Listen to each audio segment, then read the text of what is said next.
location in the nation. And today we got someone all the way from Dubai with us. Hassan, what's up, brother? What's up, bro? What you doing in Miami? Came here to do this podcast with you. It's my first podcast in Miami so far. I thought I have to start off with a good one. Hey, brother. No, you can't do any better than this, man. GG33 Studios. And, brother, let's just start off, man. I've been doing some numbers this year, but damn, bro, you've been handling it, man. I see your account growing, and the numbers that you put up on a 90K account are comparable to what I see to a $500,000 account. Like, you get those retweets, brother. Yeah, it's been a big year. I was talking to Gary about this, and he said it's because my birthday's on the 23rd. Maybe we can talk about this. I'm not too sure. He was trying to convince me, but yes, my birthday's the 23rd of July, 1999. He's saying it's because of this. I was saying maybe it's just because I've been steadily improving year on year. But the most improvement's been this year, though. Yes, I have. Okay, so let's go into this. Who are the top 3 new hottest guys? I mean, obviously we'll talk about that one fag in a second, but when it comes down to people who are actually making noise this year, Zerka, correct? Yeah. Okay, he's born in the 23rd. Then we have a 16-year-old kid, Matan. He's born in the 23rd. And brother, you're born on the 23rd too. And here's the numerology correlation. It's 2023. The 23 is on the back end. You're blowing up. Zerka's blowing up. A 16-year-old kid I never heard of before is blowing up. This ain't a coincidence, brother. But then you could argue you've taken 3 people, right, out of many people who have become successful this year, and you're just saying 23rd of a month, right? Correct. But there's 3 people we could find on the 15th, 3 people on the 18th, 3 people on the... Find me 3 people on the 18th who are hot this year. I don't know. I didn't know. But that's what I'm trying to tell you. They don't exist. You might find one person on the 18th. You might find one person on the 21st. But I just named 3 people, including yourself, who lightweight blew up this year. Mm-hmm. You lightweight blew up, and the reason I'm telling people it is because it's 2023. You have the 23 in the back end, and next year you're gonna see people born on the 24th blow up. D Brute, what's up, brother? So again, this is what's gonna happen. And so how does this happen? How does this stuff work? Well, it basically numerology is about energy. We can't see the energy, but we can read the numbers and the energy by reading the numbers correctly. Like, for instance, 8's number of money, okay? Mm-hmm. So the reason the Chinese started Olympic Games on 8/8/2008 at exactly 8:08 p.m. is not a coincidence, and they went from the 15th biggest economy in the world to the second in a couple of years. So again, I'm giving you real-life examples of how this works. This isn't fairy tales. That example to me seems more real because with the 23rd, like, there's so many people who succeed year on year in different industries, right? So although you're saying you only know 3 people in the 23rd, for example, but you don't know 3 people in the 15 or 3 people in number 6. Craig, your birthday was when? The 5th?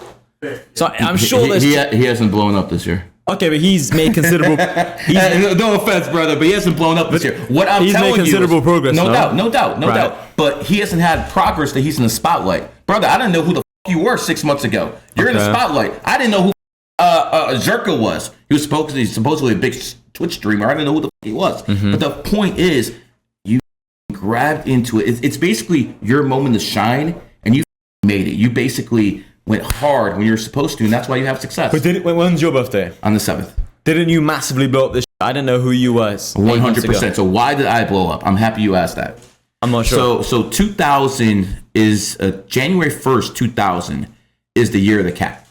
So the whole century is imprinted with cat energy.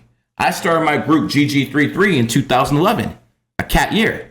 So I basically waited all that time until 2023 hit to basically go hard again in the cat year. And by the way, so you're born in 1999, right? Yes. A cat year. So not only are you born on the 23rd in 2023 blowing up, you're also a kitty making noise in a cat year. Yeah, I remember 12 years ago, I was sat there tactically planning it all. I was waiting for this moment. Hey, brother. Good minds think alike. No, but a lot of people at home watching this, they're going to be thinking, Gary, Hassan, like, because I'm in the middle, right? I used to completely think it was bullshit, but I'm also an open-minded person. I like to look at things. You used to attack me.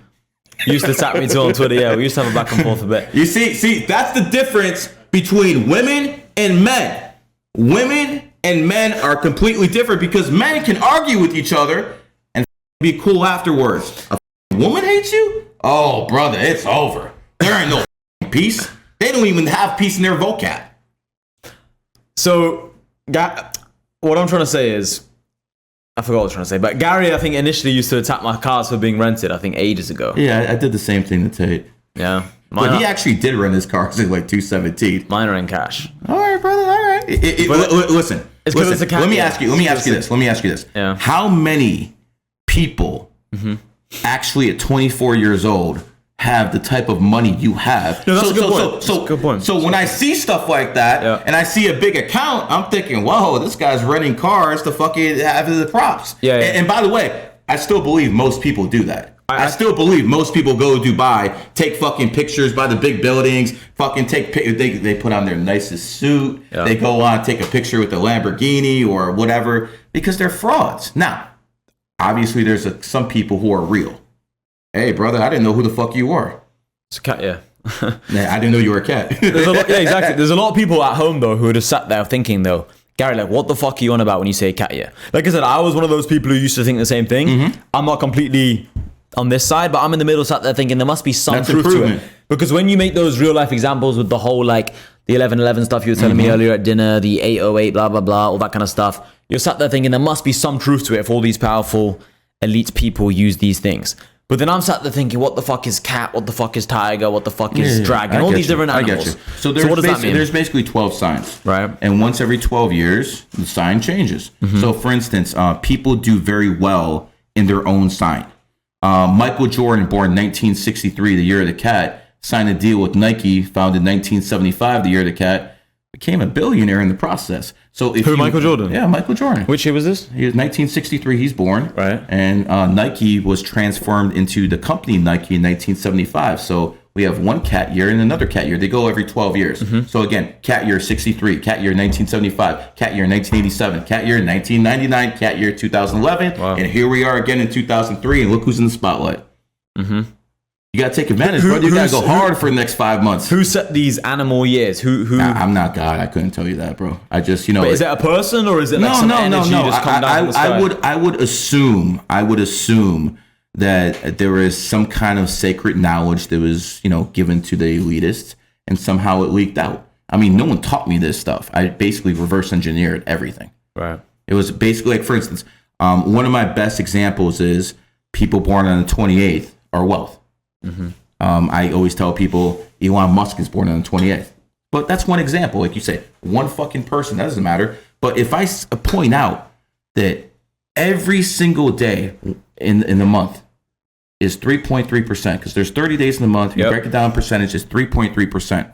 What if I told you 6 of the 23 richest people in the world are born on the 28th? You showed me that at dinner. That's crazy. Okay, so again, that's not a coincidence. That's not a coincidence. That's not a coincidence. So basically, when you go to Rolex, they always have their watch on the 28th. That's true. When you go in their store, it's always the 28th there. This is not by coincidence. So people can believe this is all hocus pocus, but here's the problem: the people at the very top, the people who rule over you, me, and everyone else, this is what they're doing, and I'm out here trying to break it down for people. But then couldn't you argue? Let's say I was in charge of all this stuff many years ago. I put number 28 on the Rolex, and then I just tell my son and my grandson and all these people beneath me saying, look, guys, 28 is our tradition. We must leave it as 28. Because that would be the argument at home, right? Okay. Because I'm just trying to play both sides. I'm thinking, so here's what I'll tell you. Do you know what Vanguard is? I know it owns a lot of fucking assets and it's Vanguard. There's basically 2 powerful asset managers in the world. The first one is BlackRock, but they're a public company. You can own shares in them. The second one is Vanguard, a private company. By the way, Vanguard owns shares in BlackRock. So that's like kind of their shell company. Would you like to know when Vanguard was founded? The 28th? No, not the 28th. It was founded 5/1/1975. So let's do the math together. 5 + 1 + 1, 975 adds up to 28. So we're talking about the richest asset manager in the world is the 28. Next, the richest company in the world, Apple. Apple founded 4/1/1976, 4/1/1976, 28. Founded by Steve Jobs, born 2/24/1955, 28. So we have a 28 life path who opened Apple at 28. So I'm basically giving you the richest asset manager, the richest companies. Brother, this ain't a coincidence. There's too much here. If I was just bringing up 1 or 2 examples, I get you. Push back. I'm giving you a lot of examples here. The fact of the matter is, to think that's a coincidence, you must think, winning the lotto was a coincidence. But then couldn't you argue you can always find like articles online to prove a certain theory, right? It's like you can just find a certain person winning a certain competition. Not percentages, though. Yeah, the 1 out of 6 out of 23, I agree. That is not a coincidence. That's crazy. So that's what I'm trying to say. It should be 1 max. Exactly. So yeah, I agree with this even 2, you could say whatever. Yeah. But 6, Yeah. not to mention the top guy. And by the way, who's the top guy last decade? Bill Gates, born on the 28th. So again, time after time. So what are you saying it means? It means that these people born on the 28th, you're arguing that these people have a different sense of energy about them, which then leads them to wealth? Or is it that they're chosen? I'm arguing that people born on the 28th can manifest wealth, and people born on certain different dates can manifest different things. Example, let's go through a different number. Joe Rogan, #1 podcaster in the world. He's born on the 11th. Would you agree that, I don't know how he pulled it off, but Aiden Ross got a lot of power. He's pulling a lot of people on. He's born on the 11th. So we got Joe Rogan born on the 11th. We have Aiden Ross born on the 11th. And by the way, I have no idea how this guy pulled it off, but I do know he's born on the 11th. So that's enough for me. Just knowing he's born on that date is enough for me, because those type of people have charisma, whether people want to admit it or not. For sure. But then I would argue, like, can't we find 2 people born on the 16th who have done such amazing things as well? I don't know, because not in in that field. If you want to talk about the 16th, what is that field? Do you mean entertainment? One in 6 is 7th. 7th the number of the teacher. So I can say Stephen Hawking, who is a 7 life path, was a good teacher. The people who are, that's one of the things that got me into numerology. That's 16, because people born in the 7th, 16th, 25th have high IQ levels. And, I don't really think of much of women's intelligence. And then I started, giving readings to these women born in the 7th, 16th, 25th. I'm like, wait a second. They're smart. What the hell is going on? And then I actually figured it out. It's the numerology, guys. So this stuff is real. I mean, even so, women can be smart as long as they're born on certain days. Women can even be leaders as long as they're born on certain days. No, stop. That's not true. No, stop. That is, I'm saying a small percentage. There are self-made women billionaires. No. Sheryl Sandberg, Who's Facebook. this? She's the CFO of Facebook. She's born on the 28th. Jessica Alba. Hold on. No, not her. She did not marry a man. She did not get her money off divorce. I'm giving you minuscule examples, but I'm saying it is possible. There's always exceptions to the rule. Should a woman rule? Hell no. I think women's vote should be fucking stripped. I agree. Repeal the 19th Amendment. That motherfucker did more damage than 19. But the fact of the matter is, there are always exceptions. There's always exceptions. And because one is male energy, women born on the 1st, the 10th, the 19th, 28th, because that adds up to 1, have male energy. You understand? That's why they're able to do it, because they have that male energy within them. Jessica Alba, she's born on the 28th. She's a self-made woman billionaire. She didn't divorce anyone to get the money, like 99% of these tramps do. Okay, so again, there's examples. I'm with you. I will never almost vote for a woman, but there are examples. But what I'm saying is, couldn't you argue that all these examples you're giving, we can find someone else, right? Like, I'm sure if I did my research at home, came with some examples, I'm sure I could find another type of Jessica Alba who was born on another day. Do you see what I'm saying? Like, a lot of people at home you actually couldn't. That's so what day was she born on? She's born on the 28th. 28th. Could we not find another self-made multi-millionaire or billionaire who's born on the You might 6th? be able to find 1 or 2, right. But if you're saying in general, it's the 28th. Yeah, that's what I'm saying. I'm not saying this is absolute. I'm talking about statistics. Right. And everything else is based off mathematics. Yeah, everything in life is probability. 100%. Right, I agree with that. Let's move this another gear. I'll show you an example. Bradley Martin. He's born on the 22nd. Who put him on? I actually don't know. Fuzi. Really? Fuzi put him on. The faggot. Yeah, and he's born on the 22nd. Right. You see how this works? For instance, I'm born in the year of the snake. The 2 people I've put on in my group the most are both snakes. Now, I did this intentionally. Right. Other people don't do this intentionally because they don't know anything about it. A little difference. But, when it comes down to it, men lie, women lie, numbers never fucking lie, bro. Math is real. It's the only universal language. You could talk all you want about any religious book, any holy book, Quran, Bible. Numbers all over those fuckers. And that's when people say numerology is haram. Well, if that's true, your whole fucking Quran's haram, because there's numbers all over it. And every single book as well. From the Torah to the Bible. Numbers are universal. And who created the numbers? Well, I mean, that's up to speculation. All right. Who do you think created the numbers? I would probably very enlightened souls. I'm not psychic. I don't know. I just know the shit works. Like, how is there so much power in numbers? Because that's surely what everyone's thinking, right? Okay. I'm sat there thinking, like, why is the 28 so special? Like, is it the way it's written? And it's like the way because you were saying the 5 has two open sides, right? Yeah, I didn't want that revealed publicly, brother. So you were saying my friend, because he's born on the 5th, 2 open sides, he's open-minded. But Correct. any person at home is going to be sat there thinking, bro, I'm born on the 18th and I'm open-minded. Like, a lot of people will think this. I'd say most people would consider themselves open-minded. People who are born on the 23rd are pretty good with the ladies, correct? You're just saying that. Yes or no? Yes or no? You're just saying that because I'm born on the 23rd. Yes or no? Yes or no? Just say yes or no. This is an unfair question. Yes or no? You can answer the question. Yes. Okay. Your friend over there, born on the 5th, does he do pretty well? Ask him. You ask him. You know him better. How do you do? Okay. You do okay. But if you said that to a person born on the 20th, they're not going to say no. They wouldn't. That's what I'm trying to tell you. If you asked any dude, okay, when are you born? I'm born on the 7th. Do you do well with the ladies? I'm married for 20 years. Do you do well with the ladies? Yes or no? I did when I wanted to. Yes or no? When I wanted to. Yes or no? I don't look for it. I don't look for it anymore. Okay. I'm a married man. I'm a married man. You're a multi-millionaire. Do they come to you? Yes or no? Of course. Okay. So do you do well with the ladies? I don't want any more. I got a wife. But yes or no? I can if I wanted to. Okay, but so you're on a 7. So how do you do well with the ladies if you're on a 7? Because I got money.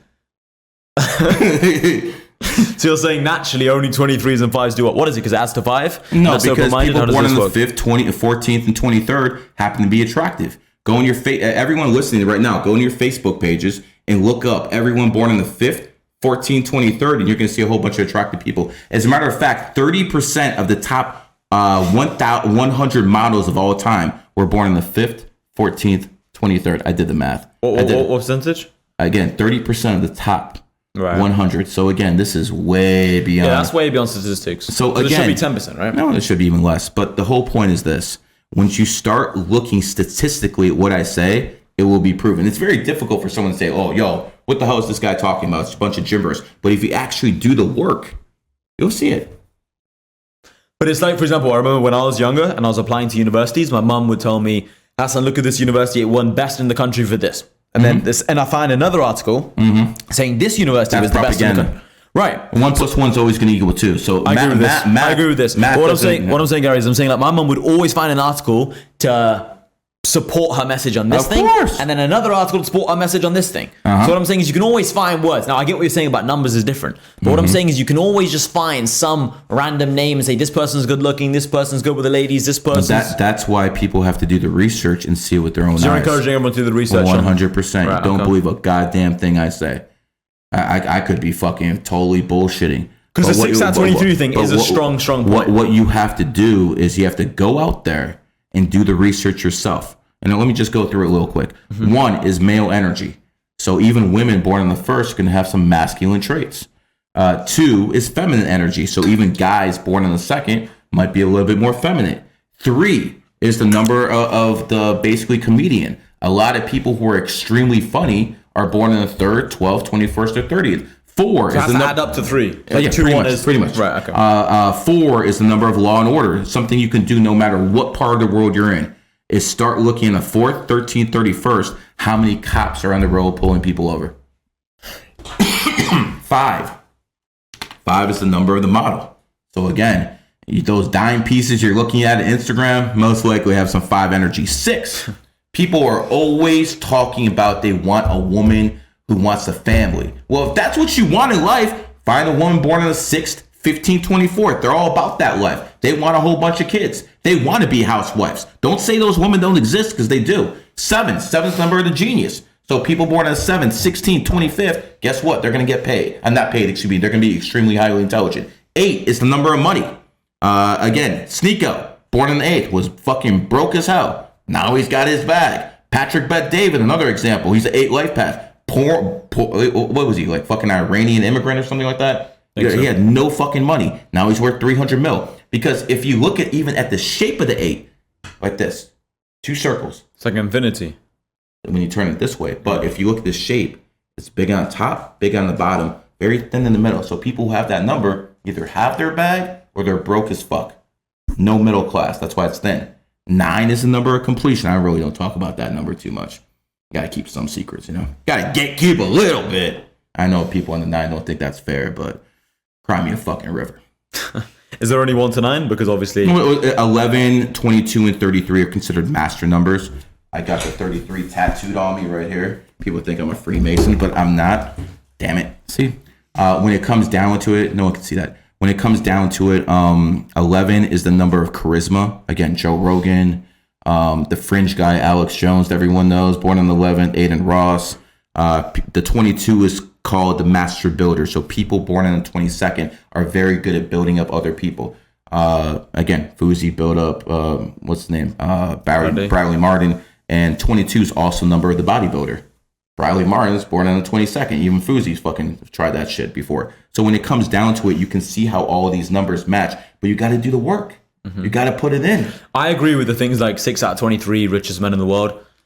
28. That makes complete sense to me. That's a hard statistic to argue with. But the things like Bradley Martin's a bodybuilder, 22nd, it's like, I'll go to the gym tomorrow in Dubai and I'll find bodybuilders 1, 2, 3, 4, 5, 6, 7, This is what we're going to do. The best example I can give about bodybuilders are the women. The top women of all time, I'm talking the ones who won 10 in a row, born on the 22nd. Yeah. Both of them. Not only that, almost every single female bodybuilding champion is born on the 22nd. Wow. Now, again, if you got to refute me, go on and look. It's always there. I'm not saying every single one, but it's such a high percentage, you're going to know something's up. It's just like 9/11. When I told you in the very beginning, like, wait a second. I'm over there on, waking up on 9/11. I think I'm watching the movie Die Hard. What happens? See the plane go down. So I'm like, what the fuck? And I remember it was September 11th. The first plane that hit the World Trade Center was Flight 11. The Twin Towers look like an 11 side by side. Both have 110 stories. I'm like, wait a second. What the fuck? New York City, 11 letters. New York's the 11th state in the Union. The Pentagon, 11 letters. Afghanistan, 11 letters. They attacked Afghanistan 10/7/2001. Take out the zeros, 172, 111. Okay. I don't know what the fuck is going on at that point, but I knew something's wrong. Like, I can't see the wind, but I can put my hand out and feel it. So at this point, I started studying. And the first thing that came up was World War I. It ended on 11/11 at exactly 11 o'clock. So obviously they're doing things on purpose. So now it was about discovering what the hell they're doing. And then I started, going back in history. And I saw Al-Qaeda founded on the 11th. And their 3 biggest attacks in America, India, and Spain all happened on the 11th. What are the chances? Very slim, brother. So obviously at this point, people are doing things on purpose under certain dates. So why do you think they're doing all this on purpose? 11 is emotional energy. People get very emotional on 11 days. So if you're going to start a war on terror, you want people emotional. That's why you do it on the 11th. So what do people at home do with all this information? Because let's say right now they find out their birthday's on this day and it means this. Okay. What about if it's a bad news for them? Like, oh fuck, next year's my bad 100%. So for instance, if you're born 1970, 1982, 1994, 2006, next year is the year of the dragon. You're born in the year of the dog. 85% of you guys are fucked. Straight up, 85% of you guys are fucked. If lay low. That's the only thing you can do. Listen, if you know the world's against you, you can't really do too much except. But Gary, what about people say, fuck the dog, I don't care about the dog, I want to go, I want to ball out next year, I want to go hard. Then the universe is going to make them hold their ankles. Is it possible to go against the energies? Yeah, you can fuck yourself if you do that. But can you win an enemy year? Very rare.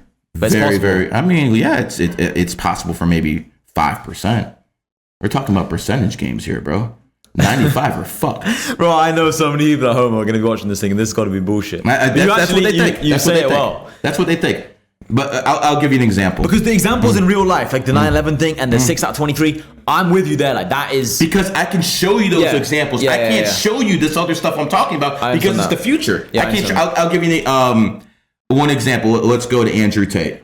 Andrew Tate, born in the year of the tiger, became world famous in 2022, a year of the tiger. Right. Now, one person doesn't mean much, right? Just one person. Mr. Beast, born in the year of the tiger, got $1 billion fucking dollar valuation last year. Sneeko fucking came up last year. He's a tiger. So that's 3 examples. How about one more? Tom Cruise, born 1962, year of the tiger. First Top Gun movie came out 1986, the year of the tiger.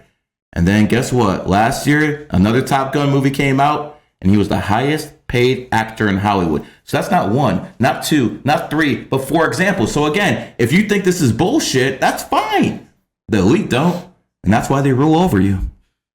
So how can people use this to their advantage? So recognize when their year is 100%. You have knowledge is power. So for instance, next year is the year of the dragon. People who are born in dragon years, people who are born in monkey years, people who are born in rat years are going to come up. But the people who are born in dog years are going to take a fucking L.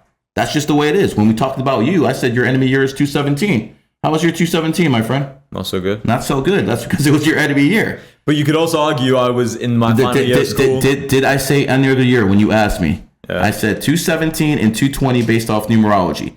Were those both off years? Yes or no? Yes. I didn't say any other years. You notice? I said but no other years. I would argue a lot of years were equally kind of just as bad. This is where it becomes a great line. What about this year? Was this year bad? No, this year is great. So but I made it great. But I made it great. You stepped up in your energy, and your energy helped boost you. No, just like Tate came up. Like Tate came up in the Tiger year, you're coming up in the Cat year. I disagree because I worked last 3-4 years, and I was in a position now to finally catapult and do much better. Right, and I moved to Dubai in September 2022. This was 3 months before. That's when things started to really go well for me. I was more focused. I was in one place. Before that, I was just traveling the whole world. I went to over 30 countries. So then I just finally put my head down and then I started working hard because a lot of people would say, Hassan, bro, that's just cause and effect. It's not because of your energy Leo Cat year. It's just because you actually sat in one place and you put the work in. Interesting how it worked out in your year. No, that is interesting. That's interesting though. But also you can find examples for so many different people. So, but let's go back to what I said. I said 2017 was your bad year. You said yes. I said 2023,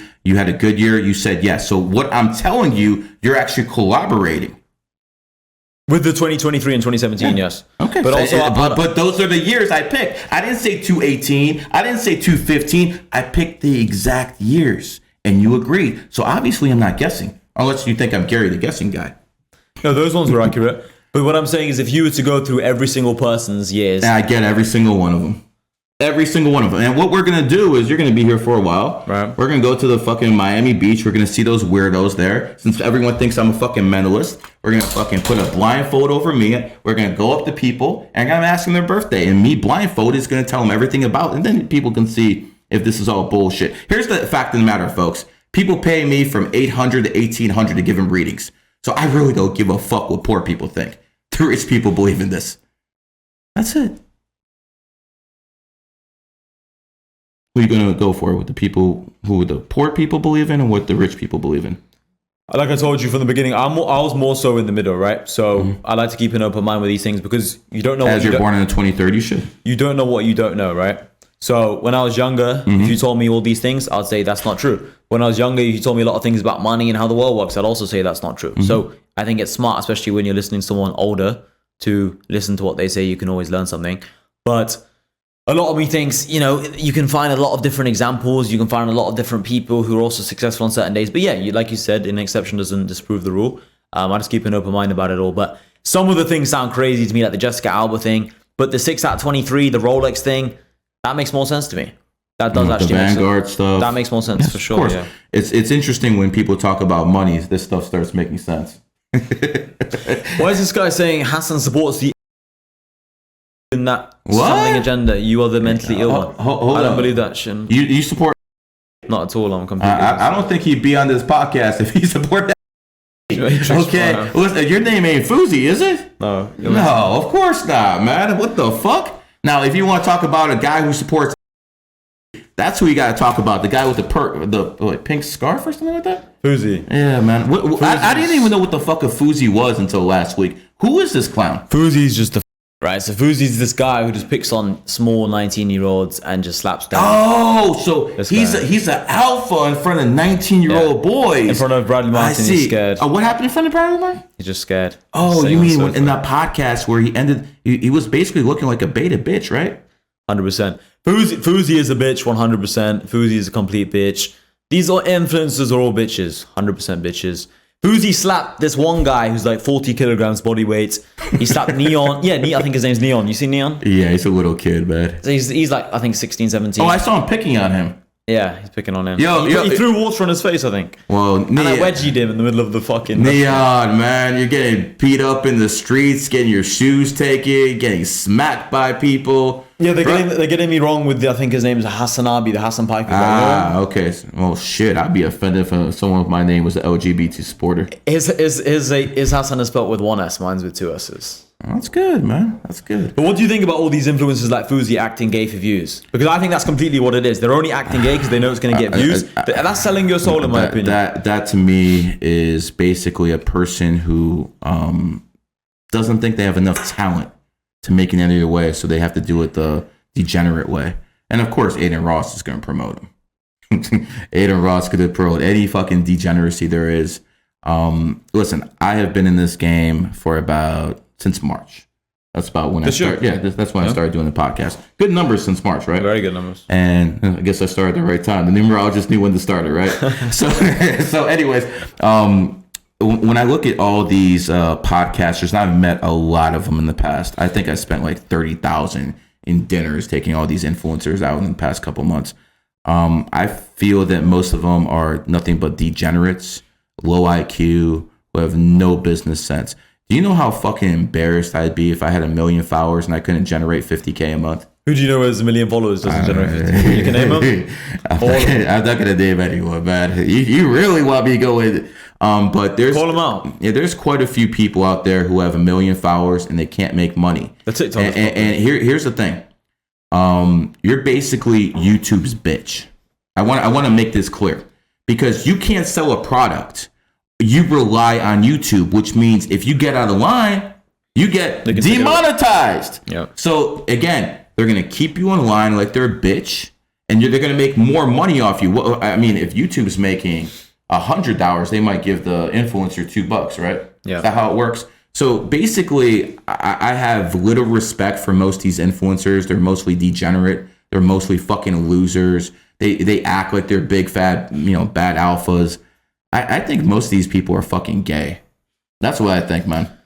Because they just sit there and think, if I get the most views possible, the most followers possible, I'm going to make money. What they don't realize, it's not just about as many views as possible. It's about the credibility and authority that goes with it. And it's about sharing a good message and actually inspiring people, educating people. But these like FusiTube, he's just pretending to be Muslim and then is gay at the same time. I saw him basically stripping this taxi. I saw this clip online. He was like taking his clothes off in a taxi and then humping Sneeko against the window. It's like, these guys are weird. Sneeko seems okay. I've seen Sneeko a couple times, but Fuzi's I think Sneeko is going to be a star for a long time to come, but I mean, stop platforming these fucking. I think it's because a lot of influencers pretend it's not that bad and they overlook it because they're sat there thinking, all right, at least I'm getting paid from this. But what they don't realize is they're just promoting degeneracy to the youth, but at the same time, these guys are preaching positivity. You know what I mean? So Sneeko's preaching positivity, but then at the same time, I don't think he means it necessarily. He is a good guy, Sneeko, but he is promoting idiots. Fuzi is a complete idiot. I'd love to fight Fuzi. I don't think it would be hard to find. He's on what drug rag? Just go to the mental ward hospital. I mean, can you imagine? Imagine being so mentally weak that you go to hospital for what? For you, because you got people watching you on camera, and now you're having a panic attack. Like for what? Why? Shit, man. Listen, and then he slaps 19-year-old kids in his downtime. How are you the #1 YouTuber? You decide, okay, fuck this. I have fuck you money. That's what he thought at the time when he quit. And he blows all his money on fucking drugs. And then he fucking has to go to rehab. He doesn't have the money for rehab. So he fucking calls Jake Paul and fucking begs him like a bitch. Yo, can you front me some money so I can go to rehab? How fucking embarrassing. I don't even know what to say. You know a story about Fuzi as well. So what he did is, after he lost all his money, right? Mm-hmm. He called his parents, sold their house that he bought them to retire them. What? Yes. Sold their house, right? And then used that money and bought more drugs. And then his parents were homeless on the street. You fucking bitch. Yes. You would put your parents on the streets because of your drug addiction? Just so he could buy more drugs.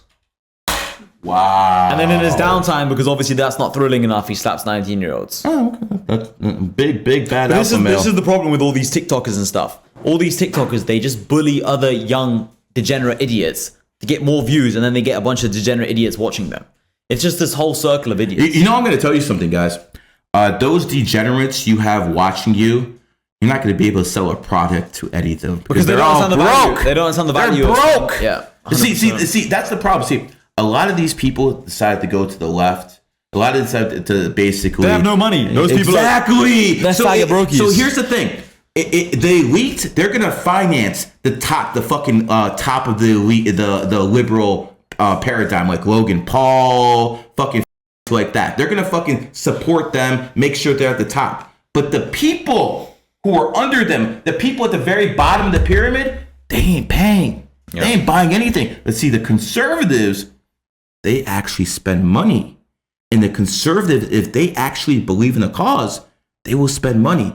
Liberals don't do that. So a lot of these liberal accounts with 2, 3, 4 million followers, they'd be lucky if they get 5K a month, bro. So true. So true. That's why you see all these big accounts, especially, there's like girl accounts. They're the ones who go on these TV shows in England. It's called Love Island. I'm not sure what you guys call them in America. But like they promote these like hair extension products and these makeup products. The reason why they promote all these products is because they don't actually make any money. They should have, with 3 million followers, they can make millions. What would you do if you had 3 million followers? How much money would you be pulling? Crazy. Anything. Even if I was just an affiliate for someone else's business. 8 figures for sure? Oh, a month, 100%. Yeah, there's so many things you can do. You can build a software, you can sell that for 100 million. There's so many things you can do with 3 million followers. Nowadays, we live in an attention economy. Followers are so important. Attention is so important. But you have to have a good message. If you're promoting degeneracy, like you say, you're going to attract degenerate customers or potential customers, and they're never going to spend money on you. Because they're spending money on their fucking drugs and alcohol. They're spending money on their OnlyFans fucking hookups and stuff like that. I didn't realize how big OnlyFans was because none of my friends are subscribed to these things. But then I started realizing from other people that actually there are guys who subscribe to this. Obviously, that's how these girls are getting paid. Simps. Like I've never met these people in real life. Who are they physically? Like? Probably men who don't get women. Probably men who are pretty poor. No, but this is the thing. Like, you don't see these people in real life, right? Because they're at home. Yeah, they're at home. Dude. So they almost don't exist. If you don't see someone, and you don't see a type of person, they almost don't exist, right? I don't know anyone. You're here in Trump Tower in Miami. You're just seeing the winners, so they don't exist to you or me. I don't know one person who subscribed to OnlyFans. No, that's what I'm saying. I don't know one fucking person because I don't hang out with those type of people. Listen, if you're getting off on OnlyFans, I don't trust you. That's how Fuzi lost all his money. One of the ways he lost all his money. He subscribed to like 500 OnlyFans girls at one time. It's fucked. Seriously? Yeah. 500? Yeah, that's what I heard from one of the guys in my private group. I just look at and people these guys like are like watched as like the masculine leaders of the youth. Fuzi. It's a fucked up world, right? Fuzi. All these men are watching him. He gets like 40, 50,000 I really think there's a problem with these Muslims here in Miami, man. They're Muslim, but different. I'm not in Miami. They're different here in Miami, bro. Listen, I've seen Christians bend the knee to the mafia and fucking do whatever, but it's rare that you see an actual Muslim do it. So that's why Fuzi is like despicable, because I'm telling you, he can only get away with that in the streets of Miami. Yeah. Go to the Middle East and fucking pull that bullshit that you pull in the fucking car. You will be taken care of. And you know what? I don't pray to God or I don't do anything like that. I believe in God, obviously. I don't pray, but I'm very thankful that he created stones. Because I'm telling you, man, people might look at society and be like, this is crazy. Why are you talking like this? Why are you saying this stuff about women? It's because I know what's going to happen. Do you think these people are promoted by like the elites or the more powerful Only the top. Like Logan Logan Paul. Logan, not Fuzi. You think Logan's promoted by people at the top? 100%. Logan Paul. I believe these A-listers like Logan, they have managers who are connected to the elite who tell him what to do. I don't think Logan actually knows what the fuck he's doing. He's just getting paid. Right. He's just getting paid. I mean, what would you care? You expect any morality out of a guy who fucking gives a girl a $500,000 ring and fucking she's been ran in through? Logan Paul fucked his brother's ex, made a business deal with his brother's main arch nemesis and enemy, right?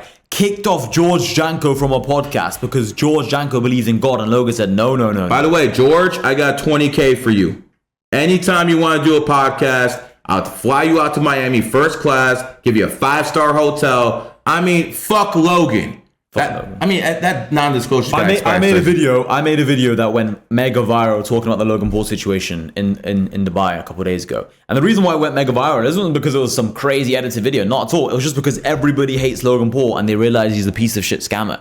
He scammed his entire audience with Crypto Zoo. Told everyone he was going to return the money. But the main thing that no one's talking about is he literally kicked off his best friend from a podcast because his best friend said he believes in God.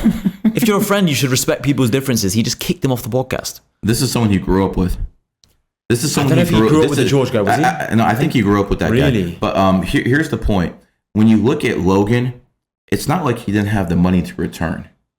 I mean, he's got like over 100 million. For sure. All he had to do was pay back the people of Crypto Zoo the 1.3 million, but he refused because he does not give a fuck about anyone but himself. And you know I mean, imagine being Logan Paul. You're on top of the world. You're rich as fuck, and you just gave a rock to a fucking bitch who's been run into by half of Hollywood. And then he fucking blocks me on Twitter because I gave a friend of his a reading and I told him that bitch is gonna fucking take his bag. Next day I look, trying to see Logan Paul shit, he blocks me. I mean, what a little fucking bitch.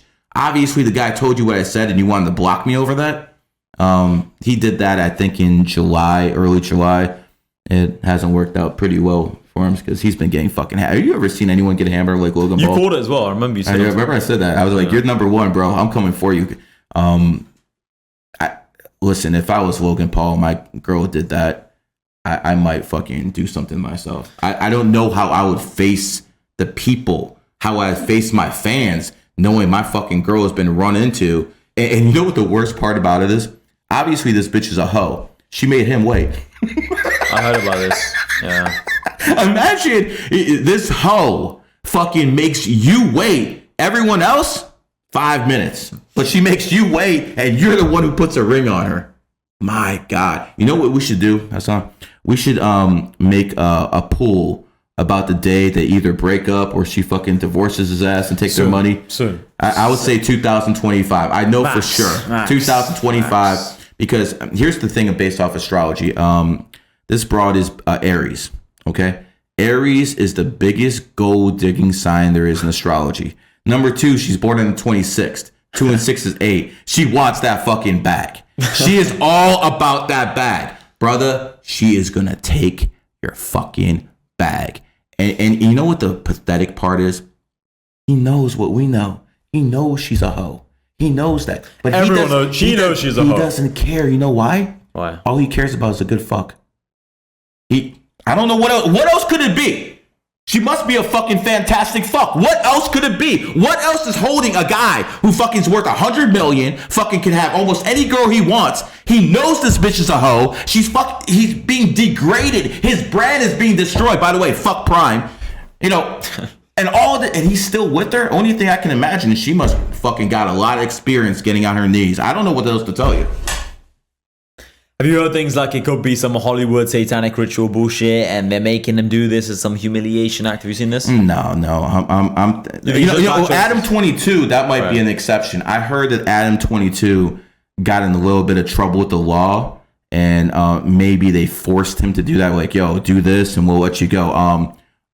Catherine Jenner, the that used to be a man, before she switched over and became Catherine Jenner, he was involved in the car accident when he killed somebody. I'm thinking someone in the elite they force you to change gender. Yeah, well, this is what I think happened. I think he killed somebody, and someone came to him and be like, "You want to go to jail or you want to get rich?" Right. And obviously, he chose to get rich. I mean, he's connected to the Kardashians. And we know what happens with every single man who's connected to the Kardashians. They get fucked. Yeah, pretty much. What happened to Travis Scott? What happened to Travis Scott? His career got fucked. That's the perfect example of astrology. He is born in 1991, the year of the goat. And as that little concert accident he had was in 2001, the year of the ox, enemy sign. So just like that was your bad 2017, 2021 was his bad year. That was 2 years ago. Wow. Yeah. Well, let's go back to the Kardashians because I really wanted to talk about this for a while and I never have. I believe the Kardashians are definitely using numerology, but a evil type of numerology where they always want emotional energy to suck out of people. Remember I told you 11 is number of emotion? Well, K happens to be the 11th letter. So if you look at all these Kardashians, Kim, Kylie, all down the list, they're all Ks. And who's she marry? Kanye West. Okay. K. Do you remember who she was married to before that? It was a guy by the name of Chris Humphries. And it started with the K too. They're using this stuff on purpose because people don't understand. So they just see a guy and they're like, K. No. They're looking for a famous person because K is emotional energy, just like the KKK. You understand? People get very, very emotional around that number. So here's what I'm thinking. I'm thinking Kim was basically sent to be Kanye's handler. Kanye rejected being a handler. He basically went, berserk, and they couldn't handle him, and they basically put him down. Kanye was telling the truth. Didn't he lose multiple billions? Oh, brother. What's happened to him? Brother, I think you have more money than Kanye now. Obviously. Kanye went from fucking being a billionaire. By the way, Kanye is born on the 8th. He went from a billionaire. I think he has less than 40 million now. No way. I could be wrong. I think he has less than 40 million now. And by the way, Kanye, he asked me to come out there in July and do an interview, but he backed off. Interesting how that works, man. Kanye, I'm going to tell you something, brother. That Ye name ain't working for you. After you switched your name to Ye, you fell off like Fousey. Okay? You need to go back to Kanye, and maybe you'll smell that fucking billionaire status once again. Plus, so why did he lose his billionaire status? What did he do exactly? I wasn't too informed about he it. was talking shit about Jews. That's a big no-no, because Jews kind of run things. But what he should have done is, because I'm Jewish, what he should have done is he should have talked about Zionists. There's a difference between a Zionist and a Jew. Jews were being used in the Holocaust as scapegoats and being put in fucking gas chambers. Zionists were the ones who put Hitler in power. There's a big difference in when people talk about Jews this, what they really need to do is they really need to understand the difference between Zionism and Jews. I am a Jew. I am not a Zionist. Zionists are the ones who run this world. They are the elite, the Rothschilds, the Rockefellers, the Lee family. They're the ones who run stuff. And Kanye fell for the trap. He fell for the scapegoat trap. Fucking blame the scapegoat, but not the actual people who did it. Yeah. It's crazy. He suddenly fell off as well. It was like he literally just lost his contract with, what was it, Adidas or the Yeezy thing? Well, here's what happens. Instantly overnight. Remember what I told you? They make examples out of people? Yeah. They made an example out of Kanye. That's a megastar. What was he saying about Jews and stuff? Basically, Jews run the world, stuff like that. And some of the stuff he said had merit. But the fact of the matter is, he used the wrong word. If he said Zionist instead of Jews, he would have been fine. Because Zionism is a political movement. Jews are more considered race and stuff like that. So he fucked up. How would he not know this stuff getting into that position of power? He does, but he woke up at 3 o'clock in the morning. He said DEFCON 3 on Jews. Oh. Okay, so that tweet probably cost him $1 billion. Good job, buddy. Listen, it's one thing to tell the truth, but you have to say it in certain ways. Like, for instance, on YouTube, for a while, you couldn't talk about you couldn't talk about fraud. We both know that it was stolen from fucking Trump. We both know the killed. By the way, you vaccinated? No way. Interesting. Why is it all these people who tell me, well, I had to get it because I if I didn't, I couldn't go to work. I had a preacher who told me he got vaccinated for his family so he could go to work. We have a preacher who's telling he didn't believe that God would take care of his family. He didn't believe that God would take care of him. He believed in but he's going to preach to you about fucking, believing in God, that God's going to got you. But when push came to shove, he took the... Here's what I'm going to tell you, these folks. I don't give a fuck what you did in life. I don't give a fuck what you accomplished in life. I don't give a fuck how much money you have. I don't give a fuck how bad your bitch is. You got vaccinated. Oh. Your credibility is gone for the rest of your fucking life. Period. Thanks. Because so many people said, "Oh, I need it to get to travel and all these things." You traveled without it, didn't you? 100%. You can just get fake. I just asked my private group, give me a fake vaccine thing, fake vaccine pass. In LA 2 years ago when I was in America, all the bars and all the restaurants said you need a pass. Just get a fake one. Just put it like the. You know how many people I told to get fake cars, and you know what they told me? That's illegal. Yeah. What about that's illegal? So the government's trying to kill you. But you are going to say, oh, it's okay. I'm not going to lie. People are dropping dead now. Yeah. People are literally dropping dead. Oh, every day on Twitter, you see more people dropping dead. Yeah, but that was so when they were talking about how everyone was dying, no one was actually dropping dead on the street. Now, a couple of years later, after the time to work, you're a conspiracy theorist. Exactly. That's all it is. Never. But people are realizing now, 2 years later. I was telling people. I thought you were about to fart. I was telling people March 2020, do not get the. What was it? 7, 8 months before the was released, and 1, 2, 3, 4, 5, about 7 suspensions. 7 suspensions because I tried to fucking save lives. See, that's what happens. You do the right thing, you get punished. Why do you think they let us talk about all this stuff 3 years later? Because it's to the point where it's old news. Right. That's why, man. But then won't you be waking up people for the next time, or they just think people are so stupid they'll forget about it? They don't care, bro. Yeah. They don't care, bro. They want to test people. As a matter of fact, I think if they come back with these mass mandates, they're asking for public violence.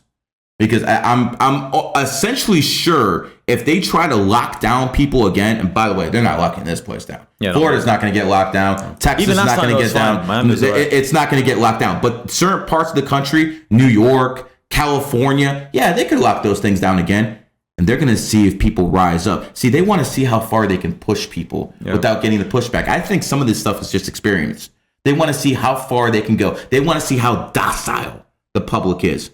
Because, you know, as long as the public believes, oh, we don't have to do anything, God's going to save us. We don't have to do anything. Just pray. They want people always thinking that things are going to get better by themselves. It never, ever happens like that. Even in business, nothing ever fixes itself. You always have to solve problems yourself. They just want people, they want you guys at home thinking everything's going to work out. It's never going to work out. If you're working a 9-to-5 job right now, you have to physically do something about your situation. No one's coming to save you.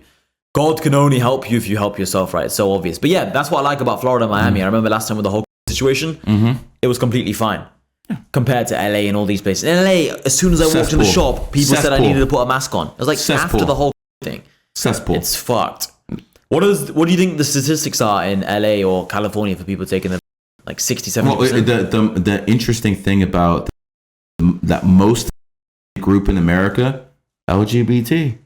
97% of the LGBT is vaccinated. 97% of the LGBT is vaccinated. Do you understand why the government loves these people? Because they follow like fucking sheep. They're stupid as fuck. 97%. Any man who thinks I'm going to chop my dick off is a retard. Period. Right? I don't like how all this stuff is promoted. And the thing is, if you ask, this is what I was saying to my friend the other day. I was saying 99% of people know it's bullshit. It's like, no, not that many people think it's bullshit. And I said to him, they are. It's just that the 1% who don't think it's bullshit, they're just so loud. Do you know why? As in why what? As in why the 1% are so loud? Because they're stupid as fuck and they want to believe in something. They want to show, look, this is what I believe in. I'm special. But why do all the companies do that? All these because it keeps people docile and stupid and easily controlled. The trans are never going to win a fight against the people who believe in what we believe in, right? The are so stupid as fuck and they're just so worried about finding a new dress to wear that they're never going to fight up and, you know, repel against the government and fight back. Who's pushing this? Pushing the stuff. The people who run the world, in my opinion. And let me explain how it works. Again, we're gonna go BlackRock and Vanguard. Which channel is this being posted on? What's that? Are you allowed to talk about this stuff? Huh? Which channel is this being posted on? Is this your Kick or? I think this is Kick right now. That's cool. So you can say whatever. There's two asset manager groups, BlackRock and Vanguard. So there were trillions. Again, not billions, but trillions. And they invest in all the billion-dollar companies. So if they want, the billion-dollar companies want some of that fucking trillion-dollar company money, right, they have to follow certain ground rules, like being LGBT friendly. But why? Why is that an advantage? Because at the very top of the game, they don't care about money. They print money. They don't care. They care about breaking the family unit. That is their number one goal, to break up the family. Because just like I said with the LGBT, 97% got, because if you don't have a father, you're gonna want fucking support from somebody. If you don't have a family, you're gonna look for support from somebody. And where's that come? It comes from Big Daddy government. So that's what they want. They want to break up the family to make sure everyone is dependent on the government. And that's why it comes from the very top. The money trickles down, and that's why you see these companies supporting LGBT, even though it costs them money. Like Target. Target had a whole section for LGBT. Yeah. Their stock went down like fucking 20-30% because of it. They don't care. They're still getting money from Vanguard and BlackRock. That's how this game works, and that is why all of this happens. It's the money at the very top. Even in the football, bro, the Premier League, I think they were wearing, if I remember correctly, they were wearing like rainbow arm flags. The armbands, the captains of the football team. Your country is significantly more gayer than mine. That's why I left, bro. That's why I left. England is the worst. England is super bad. Yeah, I look at California as what England was like 10 years ago. They're usually about 10 years behind. England's awful. Would you recommend anyone live there? No. What I think being born in England might be one of the biggest advantages in life, right? Because you have a good accent, you can speak good, education system's good. Is that where you were born? Yeah, England. Okay. Right? There's a lot of advantages to being born in England. The passport's strong. You're not like, with the American tax system, you're not fucked with the tax forever. They don't come for you like that. England might be one of the best countries in the world to be born in, but living in England might be one of the worst things in the world. Like, leave England as soon as you have a bit of money and you've passed the age of 18, just leave England. I left England. It was the best decision of my life. America's good though. Miami's good. I could live in Miami. I like Dubai at the moment. Miami's good. Eastern Europe is good, but England is just awful.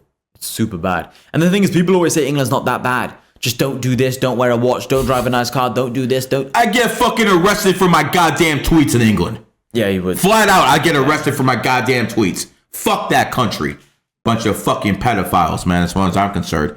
The only thing I respect about England is they're pretty good capitalism. The capitalism there is pretty good compared to Europe. Compared to countries like France, countries like Germany, they have much more capitalistic system.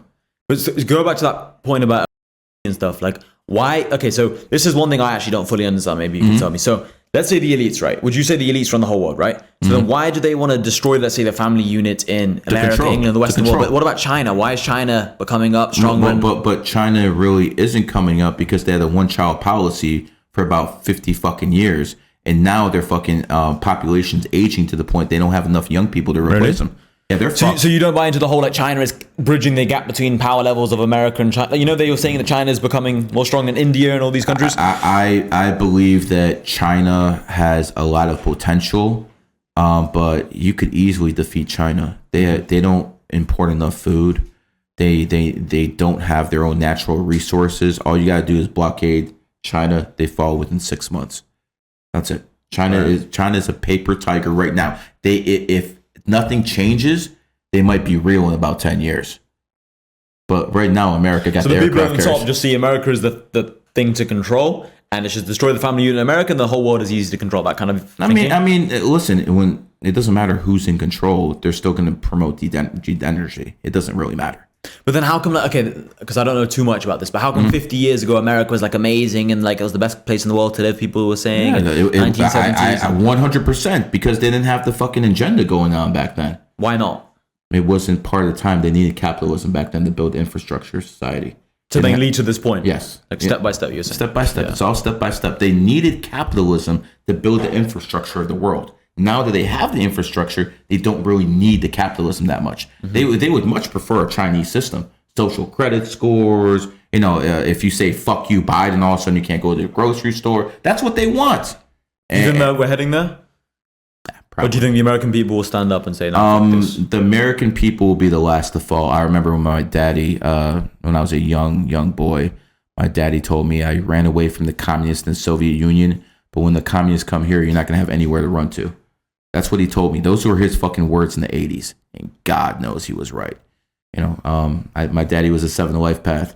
Smart guy. That's the one regret I have. I wish I could have taught him numerology and astrology. Would have so enjoyed it. It is what it is. Maybe next lifetime, right? But in the meantime, I get to educate all of you guys on this. But going back to the elite, you're not going to change anything in a peaceful way. Right. It's just not going to happen. I was there, Washington, D.C., January 6th.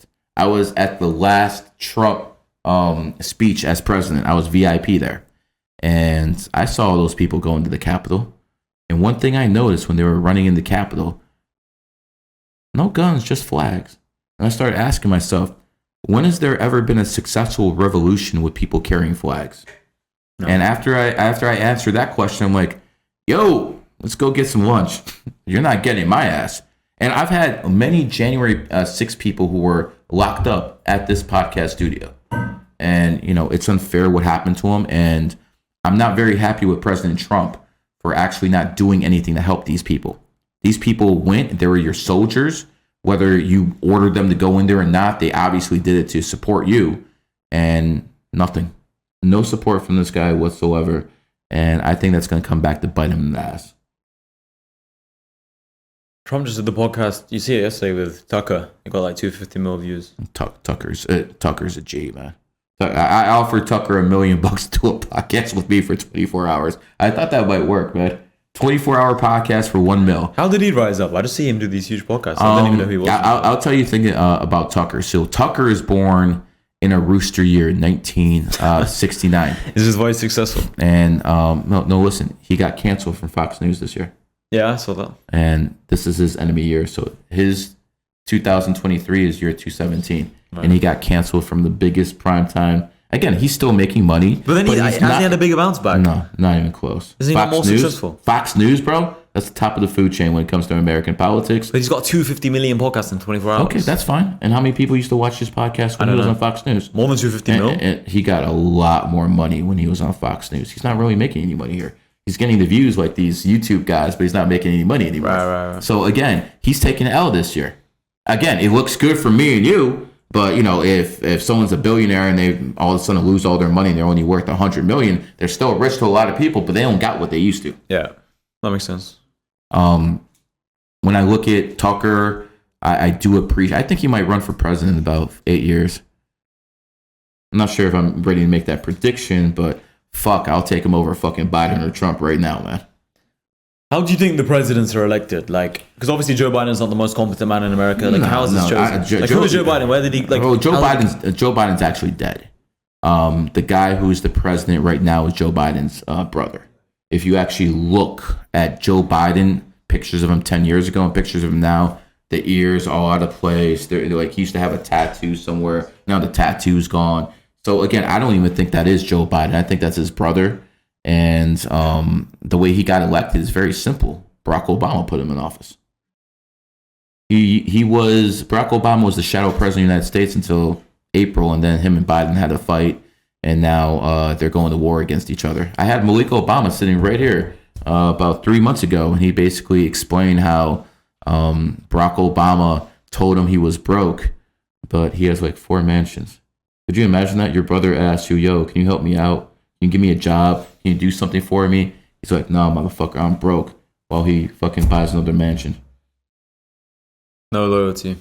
No loyalty. And when it comes down to it, guys, if you see a guy who's basically pussy whipped. Is that Barack Obama? No, I'm just talking Barack about Obama's in general. Dick whip, no? No, Barack Obama's a fag. Let's keep it real, sure. Man. I think the American people love him because they're saying like, oh, he's the first black president. The American people love him because he's charismatic. The American people love him because he's got the best mouthpiece of any politician since John F. Kennedy. That's why the American people love him. He's got that mouthpiece. You know, that's why they love him. They don't know who he is as a person, though. You know, but then again, when you have politicians like Hillary Clinton, George W. Bush, fuck, Obama looks good, bro. Obama looks good. You know, that's hard to say, but, you know, it's just the reality of the situation.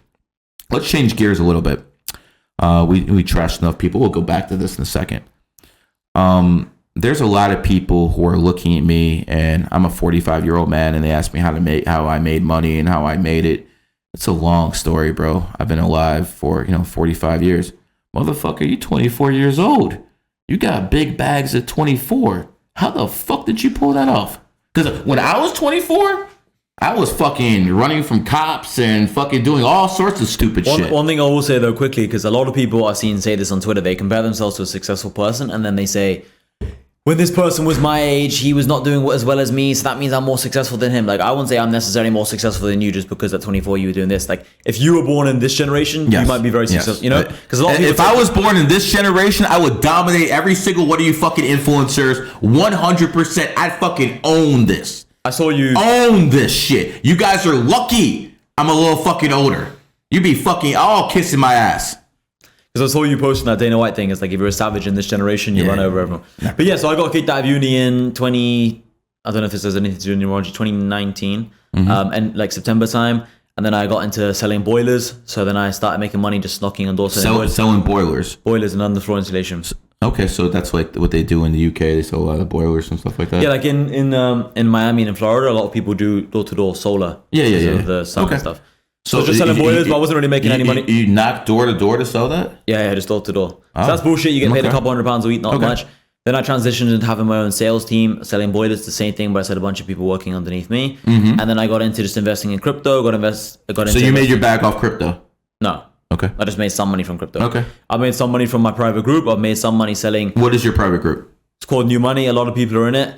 Craig, who's here right now next to me as well, he's inside of New Money as well. Tell us what it consists of. What do you do in there? So it's an online networking group. It's for a bunch of young people who want to join the group, make money online. It's mainly networking, right? So I initially started the group 2 years ago when I was in Miami because I was just traveling from country to country. I was in Barcelona, I was in Portugal, I was in... So you can meet people in different places, right? Yeah, I was in Mexico, I was in Miami, Vegas, all these different places. And I just sat there one day thinking all I'm doing in my life is just meeting people, saying hi, and then goodbye. I was like, this is very empty. It's not fulfilling. So I thought I need to have an online group where I have a bunch of people there, because I was already meeting people from Twitter back when I was in England as well.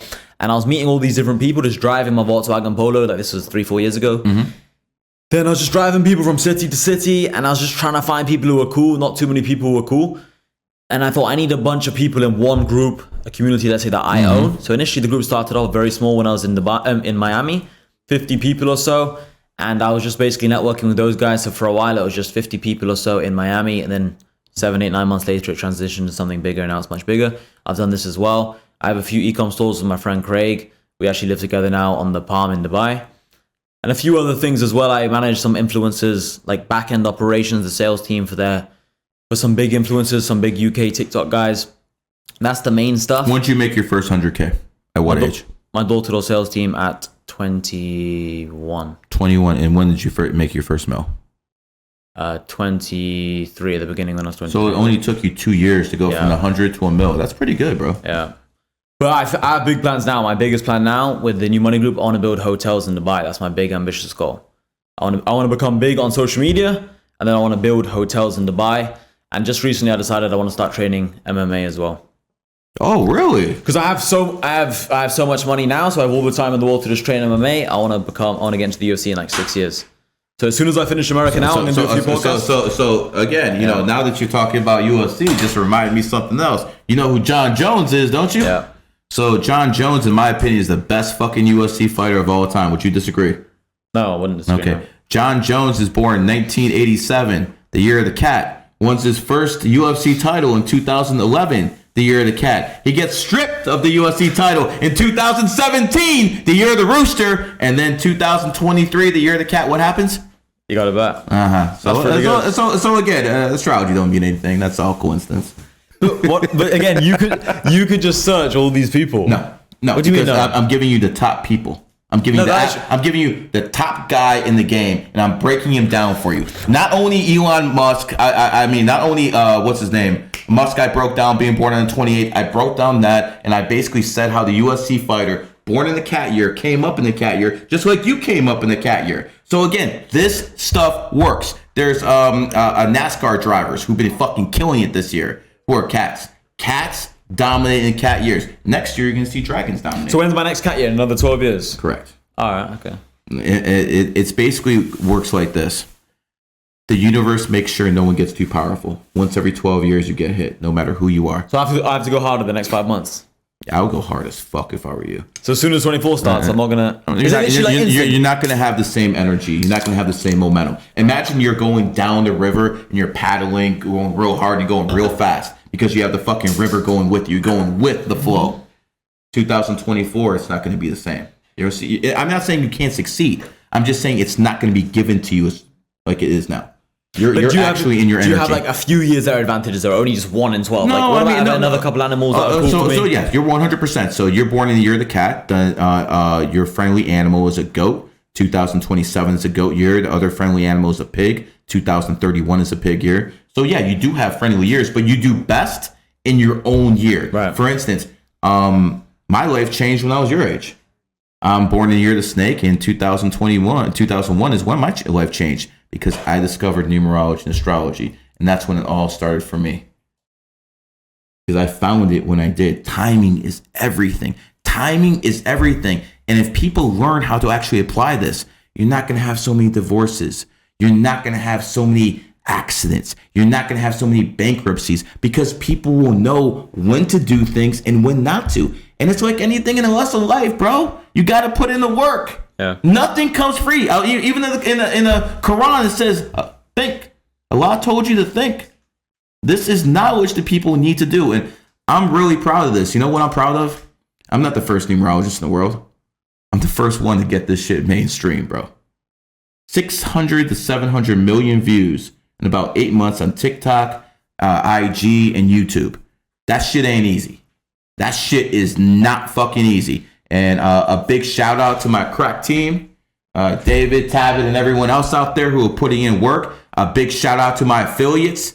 When I had the influencer meeting in January and I told people what I was going to do, not too many people said I could do it. Like, who the fuck are you? You're an old dude. You're not going to pull this off. Pulled it off. Yeah, influence is like a young man's game in general. And how old are you now? 45. Yeah, so impressive. 40, 45, and I'm kicking you young kids' asses. And again, that's why you're lucky this technology wasn't around. And you're so right when you said this. The younger generation is making a lot of money right now because of tech. Well, I've noticed what they do, because I like to always try and keep an open mind with this, right? I've noticed a lot of these young people, what they do is they, let's say, make their first $1 million. They say, I made my first $1 million at 19. And then they shit on someone, let's say, who made their first million at 37. And then they'll say, the 37-year-old, I got an 18-year head start. It's like, no, it's like, you need to compare yourself to the other successful 19-year-olds. So it's crazy that these guys just compare themselves to old people. It's like, you can't compare yourself to a 95-year-old who grew up with no internet or with no phone. Yeah, it's completely different. It's so different, man. Now we can meet people online. There's so many things. It's crazy. Bro, I can live anywhere I want in the world because all my work is off the internet. Yeah. All my work, I can live anywhere I want. Bro, what would you say to the young guys right now who are sat there feeling sorry for themselves, who aren't even making, let's say, 10K a month? They start thinking, oh, it's so difficult. Because I have my own advice. What would you say to them? 10K a month, huh? Bro, a lot of people here would love 10K a month. Yeah, I guess they would. I mean, I would have loved 10K a month when I was young. Here's what I'm going to tell you guys. Get your shit together. Stop simping. Don't worry about your passion. Too many of these fuckers chase their fucking passion when they're fucking broke. Now, I'm different. My passion was numerology, but guys, it took me fucking 20 fucking years to get it to this point. 20 fucking years because I followed my passion. It actually worked. But most people who follow their passions, you're going to fail. My advice to you, get that bag. Then do what you think you need to do to follow your passion. Second, I think it's important to get married when you're broke. Yeah. I think it's very important to get when you're broke. Because, did you do that? Yes. Yeah. I picked my wife up when I was dead broke. She could have married any millionaire. She married me.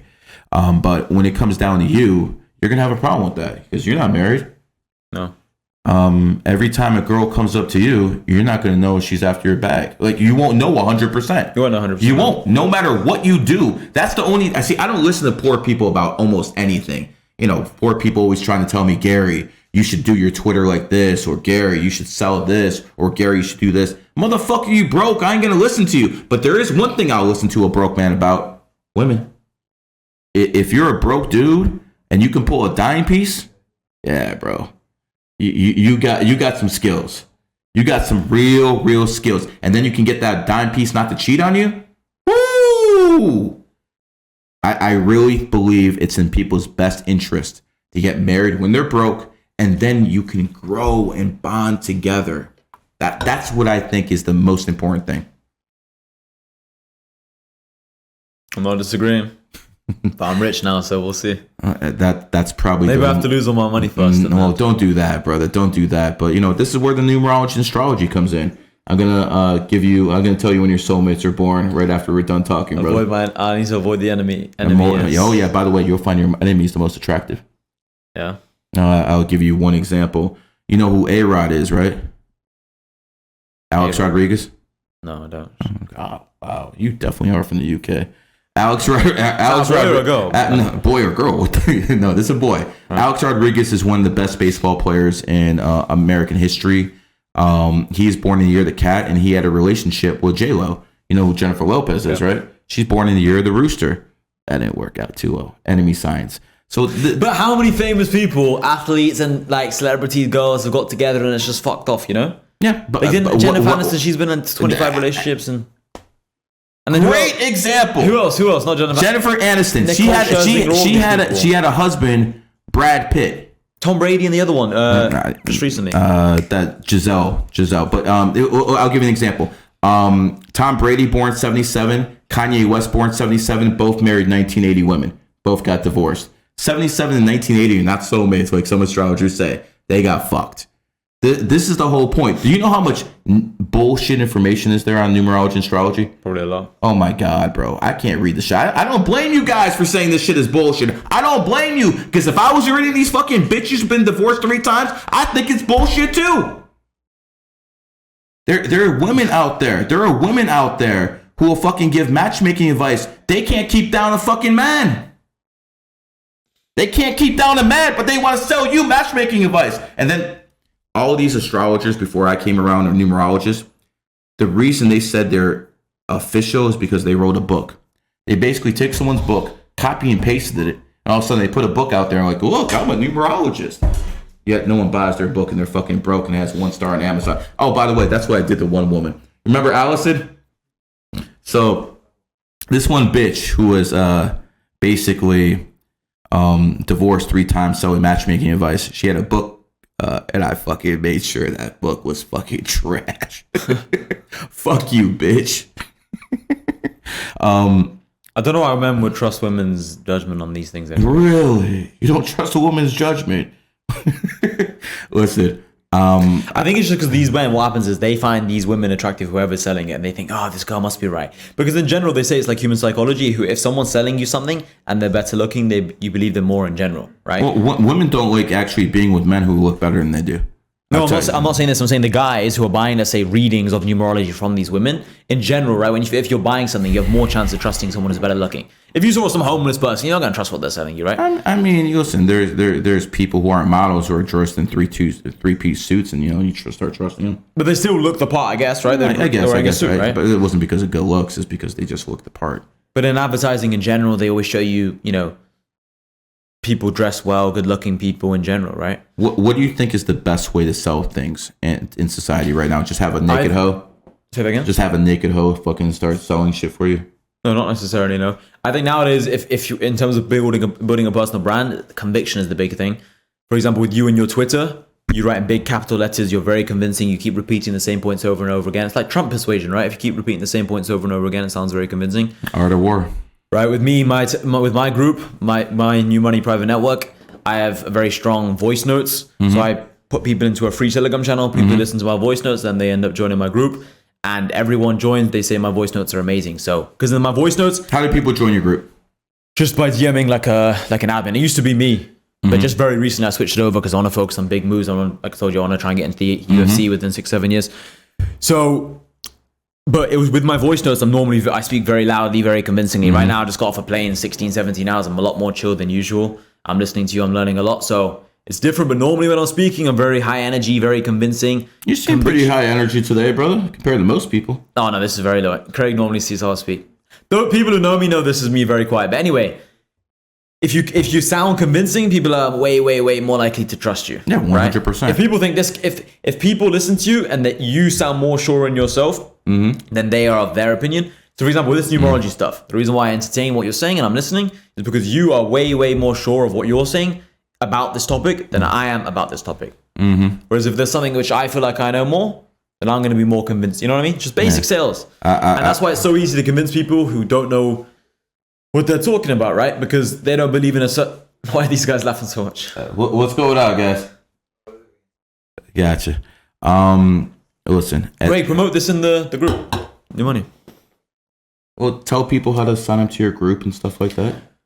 I mean, follow me on Twitter, guys, and then if you like what I'm saying, you can join. I don't like promoting it too heavily in the sense of message me here or whatever. Just follow me on Twitter, and then you can click the link in the bio from my free Telegram channel, and you can listen to my voice notes if you like what I'm saying. But that's my Twitter there.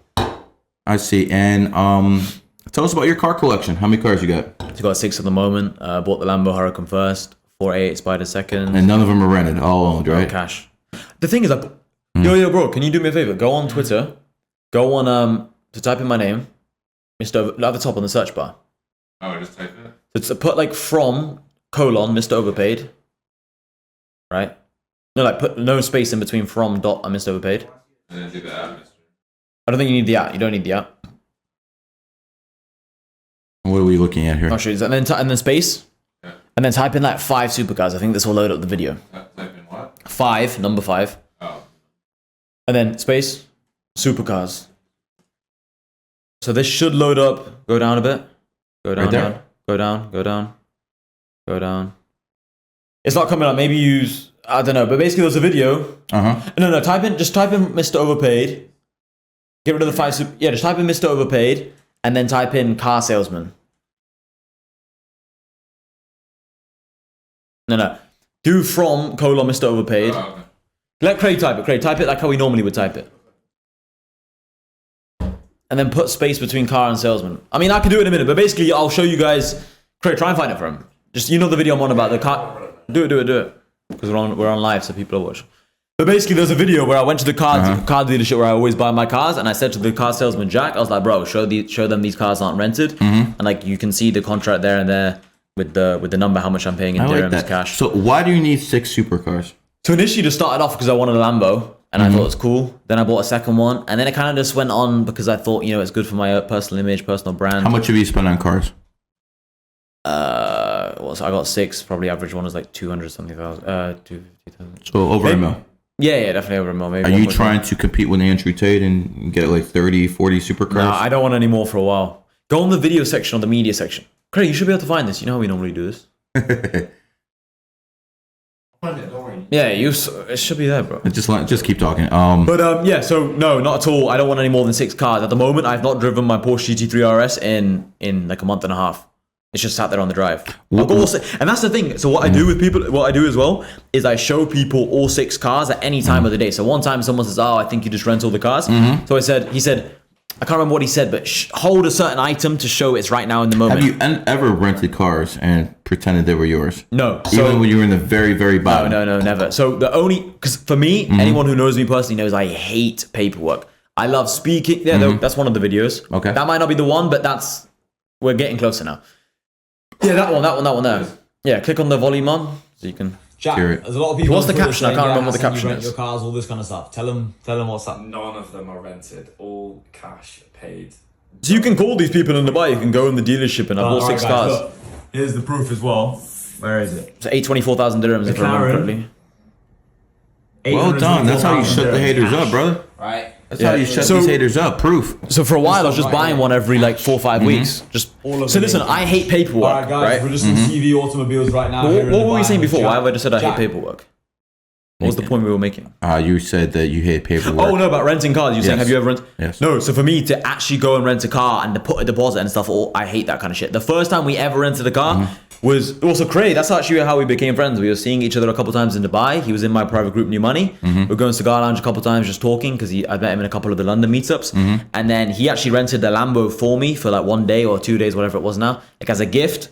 It was like, here you go, bro.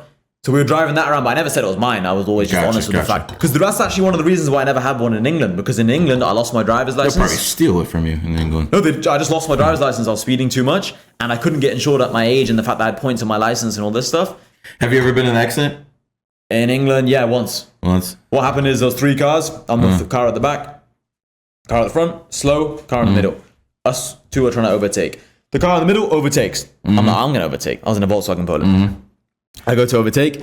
The car in front, because he must have got annoyed that this middle car overtook him. I gotcha. He started speeding. He was in a Mercedes. He started speeding as I'm trying to... And then I got caught in no man's land where I'm in this person's lane. Car's coming this way. I kind of swerve and like we just hit wing mirrors. Those fucking Mercedes drivers, man. Why did... I always take responsibility for everything in my life, right? But I do not know why this guy started speeding up. That is literally wrong. They tell you that in driving school. Like, don't fucking overtake. Don't speed up when someone's trying to overtake you. Because that's the least of that accident. People are fucking morons, man. But- The less you expect the people, the better. But in terms of that whole supercar point, right?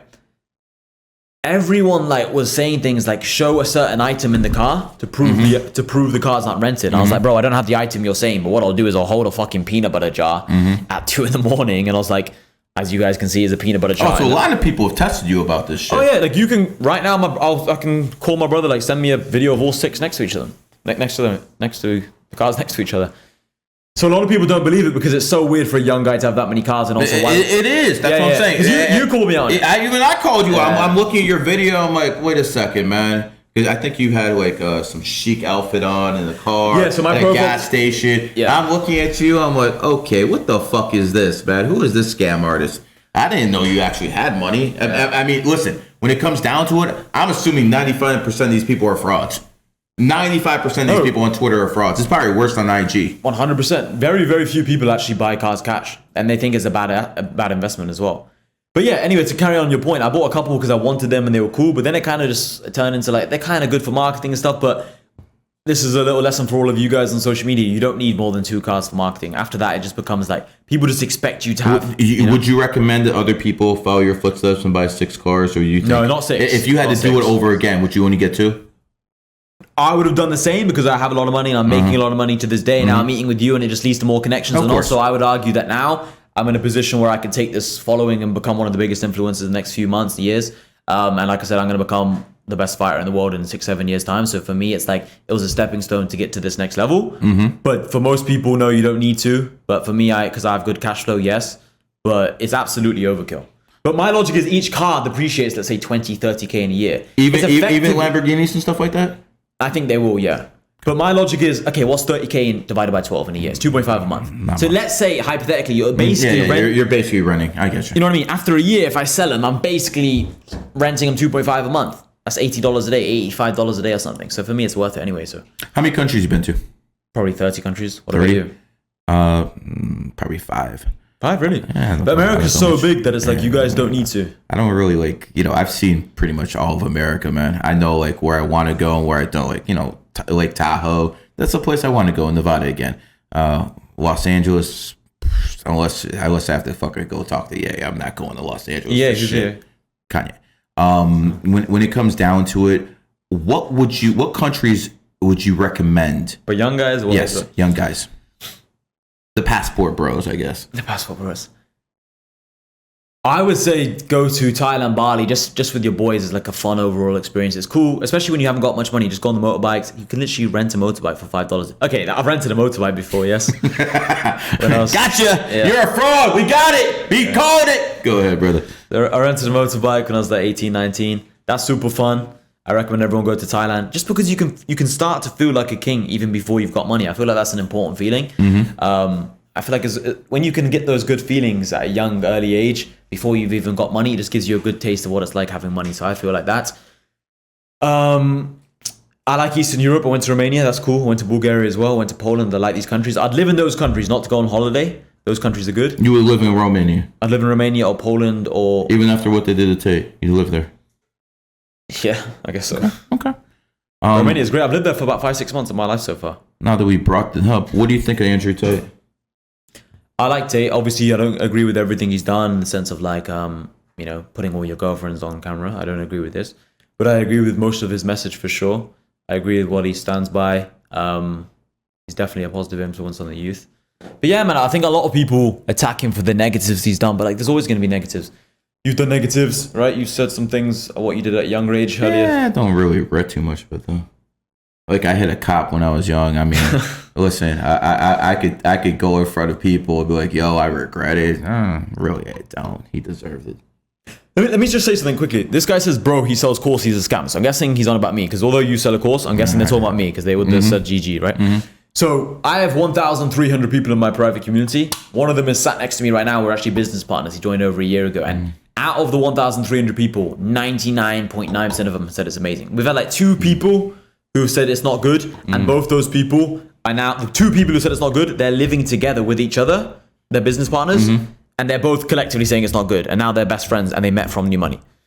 So there's a reason why I have a very good reputation online. There's a reason why... I haven't heard too much bad stuff about you, except for maybe one guy, Michael Ringer. And he got suspended the other day. Yeah, he did. He got suspended the other day. Again, this is the thing. Everyone turned on him. And I had a lot of big accounts actually message me saying things like, oh, bro, I saw this whole situation. I thought it was true. Everything they were saying about you, because they were fake screenshots. I actually asked him if he wanted to, Didn't you have a problem with him? I heard about that. No, well, he actually, me and him used to battle about numerology, but he apologized and said numerology is real, so I let him off. And he's been okay since, but I actually offered to have him on the stream with let him debate you, because I love seeing shit like that. Yeah. People going at each other. That's fucking wonderful shit. But he's the problem with him is he just gets on Twitter Spaces and then just gets drunk. Like because I told him okay, let's just debate. And then what happened is when we were on Twitter Space with him, he'd just mute my mic as soon as I wanted to talk. And everyone started seeing through that. You can't be doing that. On a tweet, you can just, you can censor what you censor the other side effectively. It's just propaganda, right? But on a Twitter Space, when it's just live discourse, you can't really run. So he kind of got exposed, and then it's just step by step more people realizing he was lying, fake screenshots. Why did you and him get in the beef? Purely clout chasing from him. Oh, okay. So he initially, he posted a video of when it was me and my McLaren as one of my friends recording. It was either Craig or him. And it was me talking to some like 50-year-old woman on the side of the street in Dubai, in my McLaren, right? 2-seater. And we're driving up, about to go to a hotel. I'm saying like, yo, quickly record me for this video, right? I was going to post on Twitter. I posted it myself on Twitter. Okay. It was just me saying to this woman like, hey, get in the car. It's a joke. Just, what's your Instagram? Get in the car. She rejected me. She's like, car's too small. And I was like, don't worry, I have Lamborghini Urus. It's bigger than this McLaren. It's too, And then I posted this online just for, views, engagement. Couple months later, I see him post this online like, Mr. Overpaid, has no game, blah, blah, blah. Exposed. And I reacted to him like, what are you talking about? I posted this video myself. Then he must have seen, because obviously he got loads of views and he just went with it. But yeah, he just made up a bunch of fake screenshots and all this kind of stuff. So You gotta get used to stuff like that. But this is what I was saying to the guys in New Money. I was saying, boys, like this is gonna happen a lot more as you become more known. It's completely normal. I think it's just part of the game, and it's quite enjoyable. Like looking back on the whole situation, it was enjoyable. But there's people who are pretending to be me on fucking IG. People pretending to be me on Twitter. They fucking go try in and people, sell courses. no, of course, they go in people's DMs and fucking say, "Yo, I got a deal for you." I want people to understand something. I will never go in anyone's DMs begging or asking you for money. That will never happen, okay? Unless you come to me first asking for it to buy a course, I will never go in your DMs and ask you for money first. That's not how I operate. So if someone does that, that's a scam artist. Second, you guys know me. Go to my website, I'm selling readings for $800, $1,800. You really think I'm gonna DM you and ask you for $80? Get fucking real, guys. And also, it's like, it doesn't make sense from a business perspective. Why wouldn't you want them to come to you? Why would you outreach to them first? It makes no sense. Absolutely zero. But, the world doesn't make sense because this is fucking. Do you know what I clown find world. crazy though? Is when people, because I've had a couple people, they give money to these fake accounts of me, and they're like, bro, I thought it was yours. Like, bro, like, the guy is literally talking like a robot. How would you think it's me? Yeah. Like, I normally send voice notes back and all this. I mean, for instance, the way I type, the way I do things with capital letters, misspelled words. If you see someone perfect spelling, it's not me. Okay, it's not me, guys. So again, I just want to tell people, if people call me a scammer all the time and all stuff like that, listen, I got a whole bunch of my students here. On a count of three, can I get my students to say GG33? 1, 2, 3. GG33. Again, these are all paying students, guys. You guys mad at me for any reason? No, the information I told you was legit? Yeah, 100%. Okay. Do I make you sign non-disclosure so you can't say I'm a bad person? Okay. Maybe so you don't leak my information so other people can get it? Yeah, okay. So again, these are all paying students over here. I got 3,000 paying freaking students. Why is it every time someone calls me a scammer, you never talk to me? Yet the people who give me their hard-earned money, we're not talking about fucking $100 or $2,000. I'm charging people up to 20 fucking racks to get in my fucking group. No one complains. As a matter of fact, they fucking thank me. They thank me after giving me fucking 20 rocks, telling me that's the best investment they ever had in their life. Amen, brother. A fucking man. And by the way, I've never had a serious leak. Why is that? Is it people exposing bad things and stuff? Yes. You mean? No. I'm not worried about people exposing bad things. I already told everyone what I did. I've been to jail. I was in prison when I was like 20. I hit a cop. Everyone knows because I'm not going to have anyone use that shit against me. I'm going to put that shit in the public. Hell, you got a problem with it? Hell, if I ever run for president, I'm going to get half the black vote because I fucking hit a cop. So again, I'm going to use. You always took a negative and try to turn it into a positive.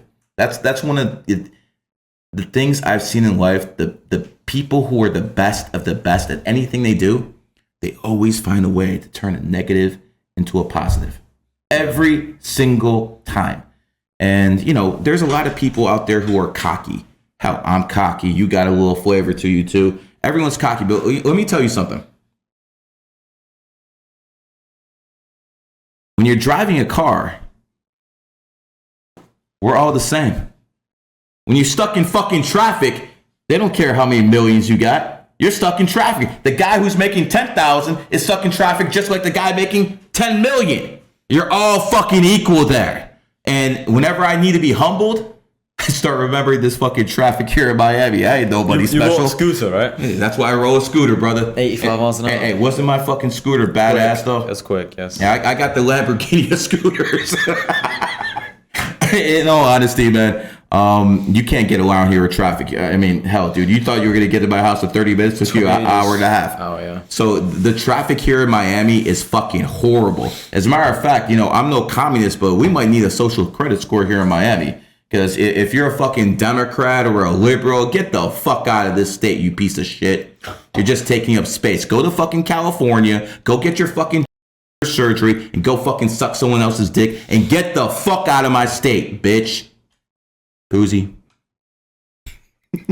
What would you say to people who are watching this who want to post content online but they're scared of people's judgment and all these things? Oh, you're just being a bitch. You're just being a bitch. I don't give a fuck what anyone says. As a matter of fact, like, there's a lot of trolls out there. Pay them no attention. If you're a content creator and there's trolls, pay these people no attention. You always want to go after someone who has a bigger following than you. That's the fucking one of the secrets of social media. Attack people going up. Don't respond too much to people going down. For instance, if someone attacks me and they got 1-2 followers, click, I don't care. But if someone attacks me, they get 100K, woo! Jackpot. Jackpot. You have to understand how social media works. Controversy generates clicks. So, I mean, but here's the thing I do. I only attack people I legitimately don't like. Like, you say you do or you don't? No, I only attack people I legitimately don't like. Right, okay. Like, Otherwise, then it looks just fake. Yeah, it's all fake. Like, I'm not gonna fucking be fake out there. I don't fucking like that. I don't like anyone who supports that shit. I don't like anyone who fucking voted for Biden. As a matter of fact, motherfucker, you owe me reparations for all the fucking inflation, the gas hikes. You owe me reparations, motherfucker. So when it comes down to it, all these Democrats, all these liberals, I have nothing but fucking animosity towards these people. They fucking put a pedophile in the White House. The whole world, I mean, as someone from the UK, what the fuck do you think when you see a piece of shit like Biden in the White House? Are you fucking laughing? What are you thinking as someone who, the UK, from the UK and America's supposed to lead this fucking superpower, and then you see Biden? What the fuck goes through your head? Bro, I don't even know. I don't even know who the fuck Joe Biden is. I don't know how he got into that position. I've never heard him speak English. Has he ever spoken more than 3 sentences? He speaks Ebonics, brother. But this is what I was trying to say, right? This is why I like talking to like older, successful people as well, because I feel like you guys know more about how the world works. Like, how do these people like Biden get into a position of power? Like, no, I feel like no one talks about this. They're always criticizing him as a person, like he's stupid, he's dumb, he can't string sentences together, which we just did. But how did he actually get into that position? I know you said Obama chose him, but how did he know Obama? Were they best friends from school? Like, who is this guy? Okay, so because he's an idiot, right? Basically, Barack Obama was basically trained to be president. He was groomed to be president of the United States. You can only be president for 2 terms, but you want to be a shadow president. So what he had to do, he had to get rid of his competition, Clinton, first. Barack Obama is the reason Trump won the election in 2016. They wanted to take out Hillary Clinton. After he got in office, they kneecapped his fucking presidency through Russia investigations, Ukraine. They basically made sure he couldn't actually do anything. And then Barack Obama came with Biden and the election from Trump. The main date in America this year was April 24th or 25th, one of those two in 2023. That happened about 4 months ago when Susan Rice left the Biden administration. Susan Rice was the handler for Barack Obama. So when she left, they split. And all of a sudden you see reports that Biden's a crook, his son Bew is stealing things. All of this stuff came out right after April. Real hard evidence. The FBI is going after him. But if you notice, things came out about Obama too. But they weren't legal. They're from the press. Obama has a lover. All this shit's come out in the past month because the Bidens don't have any real power. All of the Biden's cabinet members are from Obama. Yeah, and Janet Yellen, Treasury Secretary, what the hell is his name? Merrick Garland, he's the Attorney General. So even the person that Biden has as his top cop is loyal to Obama, not him. So he can't really do much except go after him in the press. I'm going to tell you right now, there's zero chance Joe Biden is going to be the president of the United States after the next election. I don't give a fuck what happens. I honestly don't think has that much time left. And, you know, I now I need to ask you a question, brother. I don't drink. Drinking's haram, right? It is haram. Sometimes I do drink, though. Okay. I don't drink, but when Joe Biden dies, brother, find me where we're at. We're fucking drinking on me, brother. Because fuck that piece of shit. Who do you think has more power, Michelle Obama or Biden?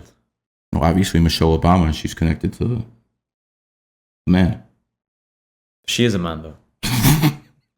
No, it's actually true, right? People think it's a conspiracy trick. Hey, I don't give. I saw it. I don't care how good of a UFC fighter you are. I got my money on Michelle Obama.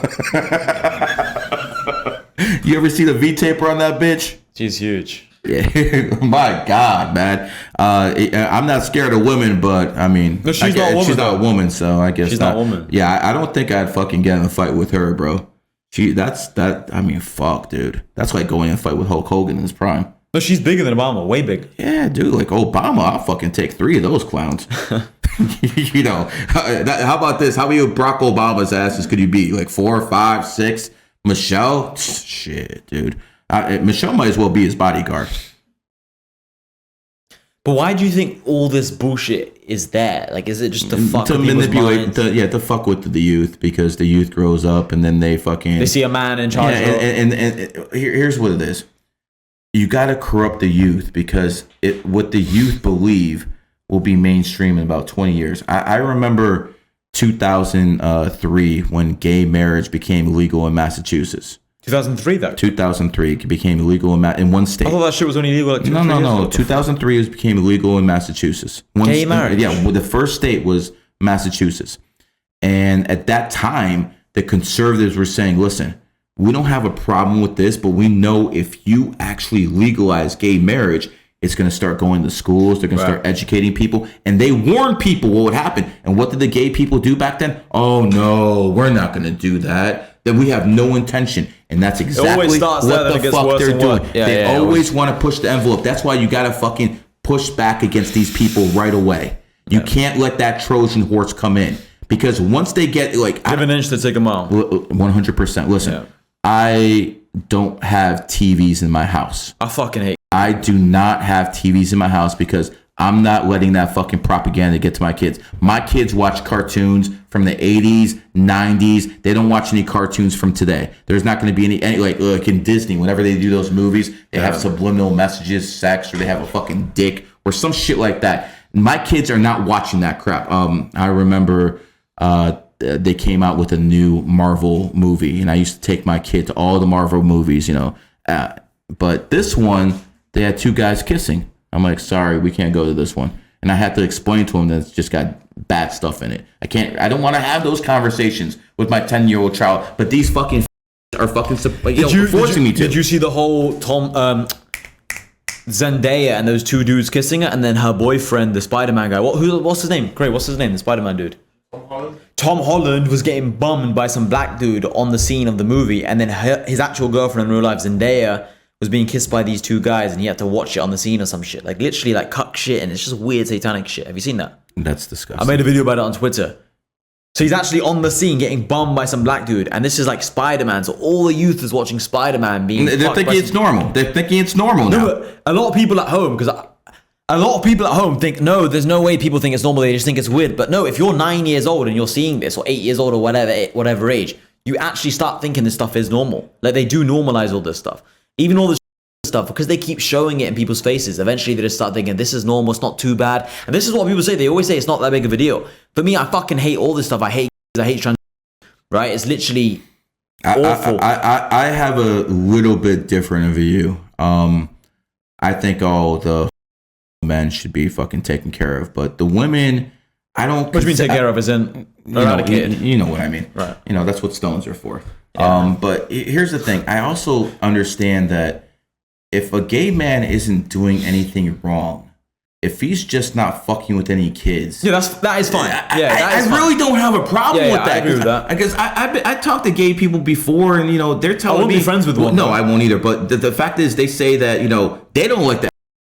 I've heard gay people tell me that. So it's kind of hard for me to say for a person who's sitting in his home doing nothing to kids that he can't do what he wants. At the same time, it's horrible for society. It's absolutely horrible for society because those men could have been producing kids. They could have had a lot of good genes to put in society, and they haven't done that. It just amazes me. There's so many beautiful women with so many beautiful curves, and these motherfuckers want to suck dick. I don't get it. I don't get it. No, I completely agree with what you're saying. That's not so bad because at the end of the day, who are we to actually say what to do with your own life? I get that. But if you're going to go on TV and promote this to all the kids, and then this is what I was saying about the 99 versus 1%. 99% of people think it is fucked up. If I asked my mom, she would what the fuck did you just say? If you asked anyone's mom, if you asked anybody, they'd be like, what the fuck is all this LGB, whatever. But it's just the 1% are so loud about it. And like you said, the corporations that are backing It's not 1% anymore, brother. You think it's more? Yeah, it's definitely more because you brainwash more and more as the kids get older and older. No, but it's in 1% gays. Of definitely more than 1% gays. I think the are probably gonna get to 5% by the end of the decade. No way, bro. 1 in 20 people. I mean, hell, you have 1 in every 35 women in America on OnlyFans. 1 in every 35 women. America's not a real place. 1 in 35 women are on OnlyFans. You guys need to come to the bar. I'll probably go next year, but this is what I'm trying to tell you, man. These people around here are fucking degenerates. OnlyFans needs to get shut down. If I ever get in the position of power, the first thing I'm going to do is, if I ever get to be president or something like that, first thing I'm going to do is shut down OnlyFans. I'm going to fucking say it's a clear and present danger, and I'm going to fucking make points that these fucking women are nothing more than fucking drug dealers.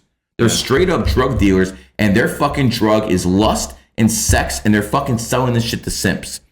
The problem with society is those 40% of men who don't have babies, they need wives. They need wives. We can't just have the top people over here be fucking 10 different women. Yeah. We need the bottom percent to have wives. And that's why the institution of marriage was created. So so the bottom percent of men. Why though? So why do you need the bottom? I understand you need the bottom percent of men to have kids. Right. Because, when they have kids, they become productive members of society. Yeah. A simp who goes to work, then fucking gets drugged up all day and spends all his money on OnlyFans, that's not a productive member of society. That's a drone. That's an absolute drone. And people really need to get their shit together. OnlyFans needs to be eliminated. It really bothers me, bro. That even if they eliminate OnlyFans, there will still be something else. That's what people would argue. Eliminate porn completely. Absolutely eliminate it. And the people who say this is capitalism, I'm going to tell you this. If it is capitalism, it causes way more damage than it makes money. So people really need to push back on this stuff. I don't understand Musk. Why is my kid using fucking Twitter or X, whatever the fuck you want to call it, and there's porn on there? Why was I being suspended as a conservative because I supported Trump, because I backed Trump, because I said the was bad? And that was worth being suspended over and over. But if you're fucking shooting porn, shit, you might get boosted. Yeah. It's disgusting. All these behavior. OnlyFans girls comment under my tweets. It's just to block them. I block them, bro. That's one of the biggest things. They try to spam tweets and all. I block them right away. And the fact that Musk said that he's gonna remove the block button, bro. I don't want these OnlyFans hoes on my fucking page. Why can't I fucking block them? An agenda. There's an agenda. It's always an agenda. What do you think of Musk? I don't have too strong thoughts on Musk. I kind of just want to repeat back on the points we were just mentioning about the whole fucking 1 in 33, and that's crazy to me. 5% of for me, that's crazy. But this is what we were saying before, right? You know how because this is what I don't like. I don't like when people say things like it's not that big of a deal. For me, the whole people being inside their own house, inside their own bedroom, whatever. Whatever, and you can't control that. Like I said, I'll still never be friends with them, but that's fine. They probably won't want to be friends with me either. That's fine. But it's not just a big loss, bro. Not a big loss. Exactly. But what is not fine is when people go on TV and they start promoting it and they go on social media saying it's not the end of the world for a kid to chop his dick off. It's like, bro, when I was a kid, I was stupid. I wasn't thinking that, but I'm saying if you normalize everything in society, like I can see why the numbers will start climbing up, right? If they just keep normalizing, if you have some 8-year-old depressed kid who's getting bullied in school, he might think maybe I was just supposed to be a woman. So it's fucked. But yeah, 1 in 20s, that's not even funny, 1 in 20. That's actually super worrying. But this is the point. People like us who actually think this, we're very few people actually talking about this online. No, people are scared to talk about this because again, don't lose the job. They're getting that YouTube money. Yeah. And if you get the YouTube money, you best shut the fuck up, or YouTube's gonna take that shit back, and you're gonna be broke. And because unlike me, they don't know how to make money outside of that shit. Yeah. They just know how to post stupid content, make fucking pranks and shit like that. Oh, you got beef? Go to give them beef and stuff like that. They just got stupid pranks. The fact of the matter is they can't accomplish anything because they got no talent. And I'm talking to 95% of you influencers. You're a fucking joke. I can't wait to fucking replace you guys. And I guess you know what the best part is? We're gonna replace them with the people we like. You got your boy over here. I got my boys over here. That's the thing, guys. It's one thing to be a kingmaker. It's one thing to make millions. You know what's even better? To fucking make other people fucking millionaires. That's how you become a billionaire. Yeah. When you make other people millionaires, then you become a billionaire. The billionaires I know have fucking made many millionaires, including me. I don't take advice from too many people, but when I talk to certain people that they know how to finesse the system with no money down, and fucking they get 10% fucking interest every year, and they don't even put they take money from one bank and they fucking get charged 2%, and then they put in another bank where they fucking get 10%. Like the way they play these games, it's they make money out of thin fucking air. That's how you guys gotta be financially literate. You guys got to know what the hell you're doing. And some people are slaving away their whole lives for a little bit of money, and they can't say what they want. Otherwise, they take a vaccine so they can fucking keep their slave job. That's what we were saying before. We were saying like a lot of people were saying, "Oh, to travel, I need to have a." You did it without it, right? You can get fake, but that's the advantage of having a network. That's why I wanted a network as well, because whenever I need something sorted, I remember when we moved house. We moved house on the Palm in Dubai, right? I didn't sort any of that paperwork out. Craig sorted it out. Like, you got to know your strengths and weaknesses, right? Yes, that's why you need a network. Back to the point about renting and all this stuff and paperwork. For me, that's the worst thing in the world. I just like talking. But you're the star. You're the star. You just have to make content.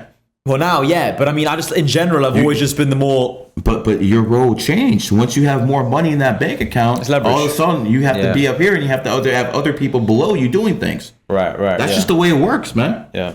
Your time is too valuable to be doing the grunt work. With social media, what's crazy is that it's infinitely scalable. That's what's so cool about it now. That this podcast could reach so many different people. Right? Believe me, you're going to get millions of views on IG, on TikTok, and all that stuff, man. How's your TikTok presence? I got a few of the New Money Boys actually chopping up clips. It was going well, but I kept getting my videos banned. All the videos that go super viral on Twitter, every video I do on Twitter goes viral. Like 400, 500,000 impressions. Pretty good, bro. I just don't make enough videos. I'm going to start the video pushing. You know what the thing is? When people look at following counts, that really doesn't matter. No, it's relevancy. It's who you have following you. Right, as well, that's true. And start looking at who actually follows people. Start looking at the blue check marks that actually follow people, and then you're going to see who's legit or not. I know people with 5,000 followers, but they get followed by heavyweights. Straight up heavyweights. I think with social media, it's all about relevancy. It's kind of like business. It's not really, if you're sat on a few million, that doesn't mean much. But if you're making a lot every month and your cash flow is going up and up, that's what's important. Cash flow. It's the same thing with social media. It's not the number of followers you have, it's about how many you're gaining. If right now we both start growing on social media, our following would mean nothing. It means we're washed. It means we're dead. Agreed. So it's all about the trajectory of which you're going. So all of you guys right now are thinking about posting content on social media. What you need to understand is if you just start gaining some traction, you start gaining followers, that's huge. Because it means people like your message and you're gaining relevancy. If you started a Twitter account right now, that's where I'm most active. That's why I keep talking Twitter. I know you're on multiple platforms, but if you start a Twitter account... Only reason I started multiple platforms is because they keep suspending me on Twitter. Right. So that's the only reason. I had no fucking choice. In all honesty, my account should be a fucking 500,000 on Twitter because I get spent it 18 times. And it took like fucking 200,000 followers away You know from what me. it shows as well? It shows that you don't own your audience, right? I know if you have an email list, to a 100%. degree, it owns you own your audience more. But if you look at Fresh and Fit the other day, they got demonetized. Demonetized. And it was a big deal. But it's like if they were monetizing their audience the whole time, because what you need to understand about social media is people who watched you 1 year ago, they might not necessarily watch you 1 year 100%. later. And that's 100%. completely true. So you have to take their money now. You have to give them the product now. That's how you need to think. Right? In door-to-door sales, I always tell my sales team, is buy or die. Right? So like you keep knocking on that door. I say adapt or die.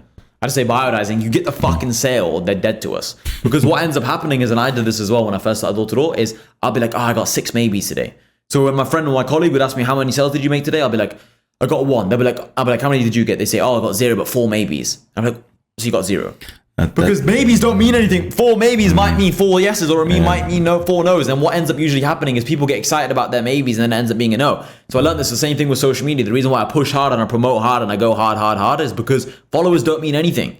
I got 1,300 people in my pay group and a bunch of people have met me in real life. You know, I got an event on Saturday. That's the main reason I came to this Miami.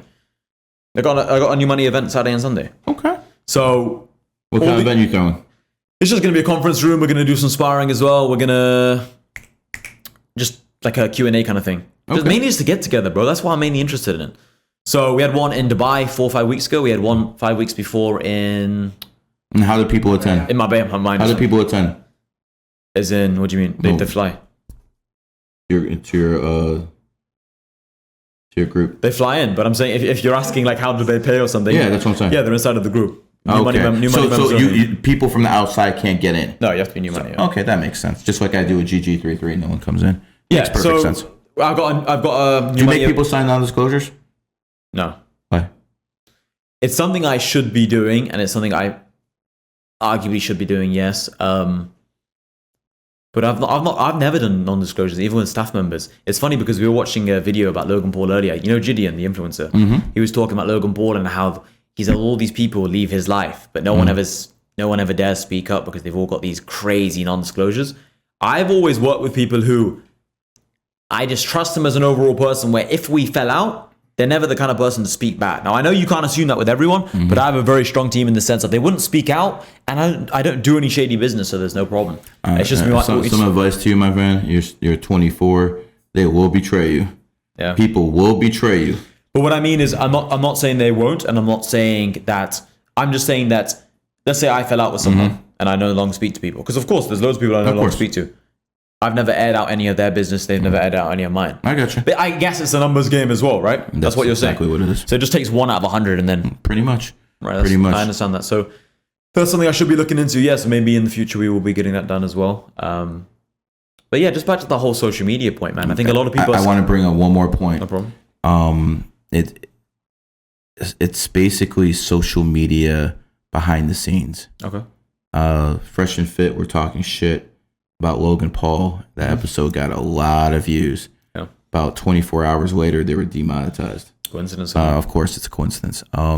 Logan Paul has some people who are very fond of him at YouTube because he's one of their biggest, podcasts out there. He has pull where he can call people up and get people shut down. It is very, very important for people not to just build connections with the influencers, but build connections with the people who are running these platforms. If you actually have connections, you can delete people very easily. Brother, it doesn't take much to delete someone from IG. Yeah. It doesn't take much. I could fucking delete almost anyone I want from IG. Twitter is a different story. Twitter is very, very difficult. I have a few friends who say this to me, and my answer back to all these points is, okay, let's say right now, could you just delete Kylie Jenner off Instagram, or does it just work? No, right. that's too big. That's too big. Right. So it depends on the size of the account. But if there's someone with 100K who's not checkmarked, yeah, you can get rid of them.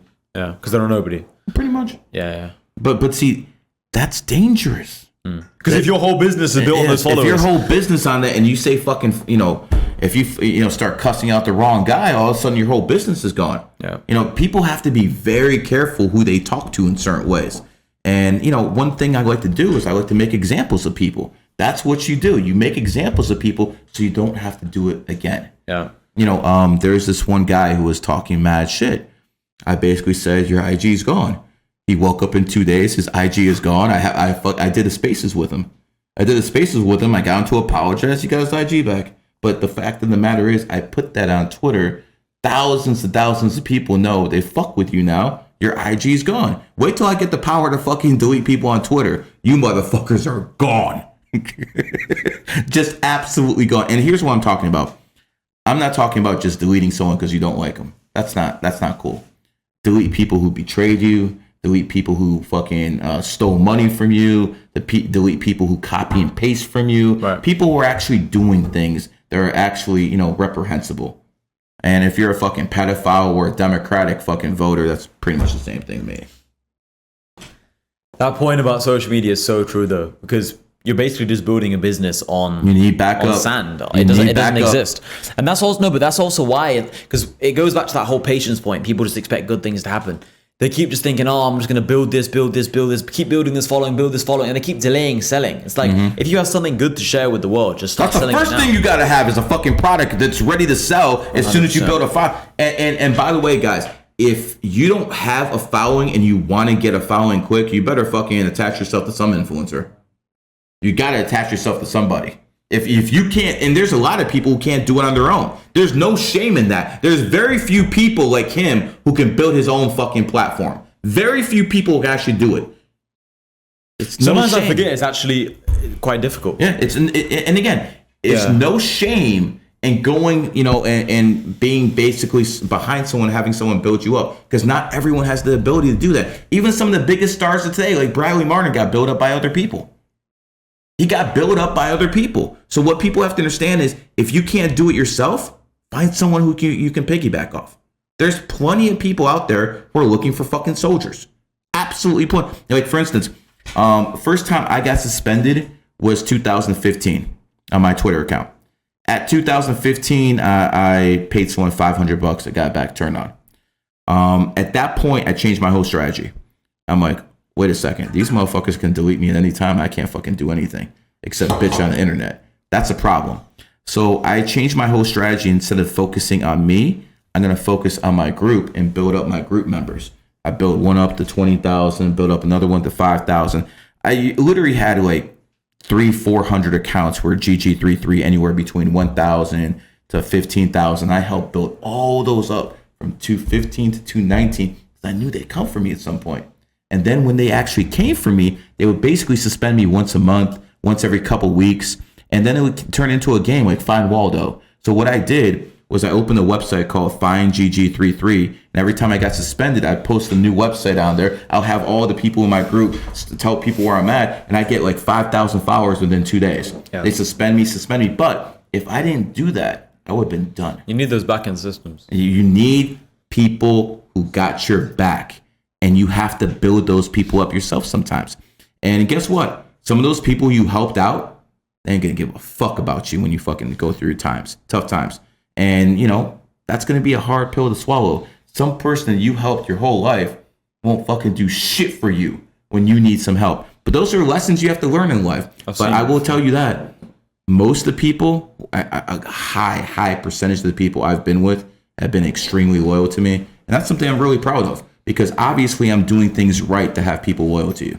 I mean, I've had like 3,000 students, maybe 12 of them betrayed me. Maybe like 12, still a good percentage. I think as well, betrayal comes oftentimes when if someone thinks they can get to your level, then they realize maybe they can't get to your level. Then the envy comes in and then they're thinking, oh, fuck this guy. Mm-hmm. A lot of people look at me and like, yo, I can do what Gary does. This numerology stuff, I got this. They read a couple books. Oh, I got this down. I can be the next Gary. Motherfucker, did you put in 20 years? Did you go on radio stations for decades? Did you go on Yahoo Sports? Did you go on Michael Savage? Did you go on all the top talk shows? You have to put in work. You really have to put in. And if you're the younger generation, you might not have to put in as much work if you're talented. The cream always rises to the top. The only possible way that it could be any different if it's an industry plant. So what? A plant. Someone who planted someone in the industry like that. What do you think about all that stuff? That Bobby, like who the fuck is she? So I asked Mark Cuban. She's the most plain looking girl. I asked Mark Cuban, like, why the fuck? As a matter of fact, give me my phone for a second. I asked Mark Cuban. Is it possible? I was gonna say this is live, right? But is it possible if I move my thing there? Move my. Is it possible if I sit on that seat, bro? Oh, Is it, or is it big? It I'd rather just see the screen like more. Okay, Not a big deal. Yeah, go ahead. Alright, cool. Was that mic on, G?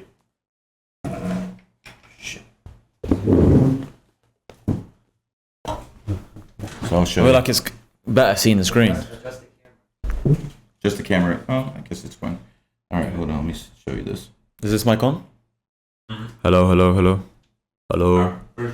Boys, can you put it in the chat if you can hear me? Also, Craig, put the link in the New Money group. I put it in my Oh, cool. quite late in the UK. What time is it in Miami? Look. You do podcasts with people who beg you for money. Really? You did a podcast with her? Her agent is a great friend of mine. So this plant, Bobby, is great friends with Mark Cuban's agent. Get the fuck out of here, man. That is weird. Come on, man. To be fair, Gary, a lot of stuff Gary says, I think like, what the fuck is he on about? But then he does have receipts. I just showed you receipts, Yeah, bro. even though He just said, Cuban just said that's her manager's best friend or something like that. That is a plant. Let me ask you, who do you think are plants in this game? In the industry game? Yeah, a lot of people say Tate's a plant. I don't believe that. No, I don't think so because I've seen his come up. I don't think so. No. The Bobby girl was the craziest. 100%. How does she get all these podcast guests? Because she's not. She's hot. She's fucking trash. Drake. She got Drake, bro. In bed. You Just stuff her in bed. get Drake. You're definitely part of the mafia. Oh yeah, Drake. He's up to some no good. He's a Of for course, sure. of course. Who Hey, else? Fuzi should do something together. Fuzi's a Drake's a Island Boys are the biggest. Oh my I know, who the god. fuck are these guys? They're basically sucking each other's dick to get famous. Completely. And they justify it by, oh, we're making money, we're from the hood. Like, no. Give a I don't want to I- fucking make money like that. What the fuck is wrong with you? No, some people try and deny and say like, no, Drake's not gay. It's just that he's, he's artistic. You want to and make a bet? He's stylish. He paints his nails. He's completely He paints his nails.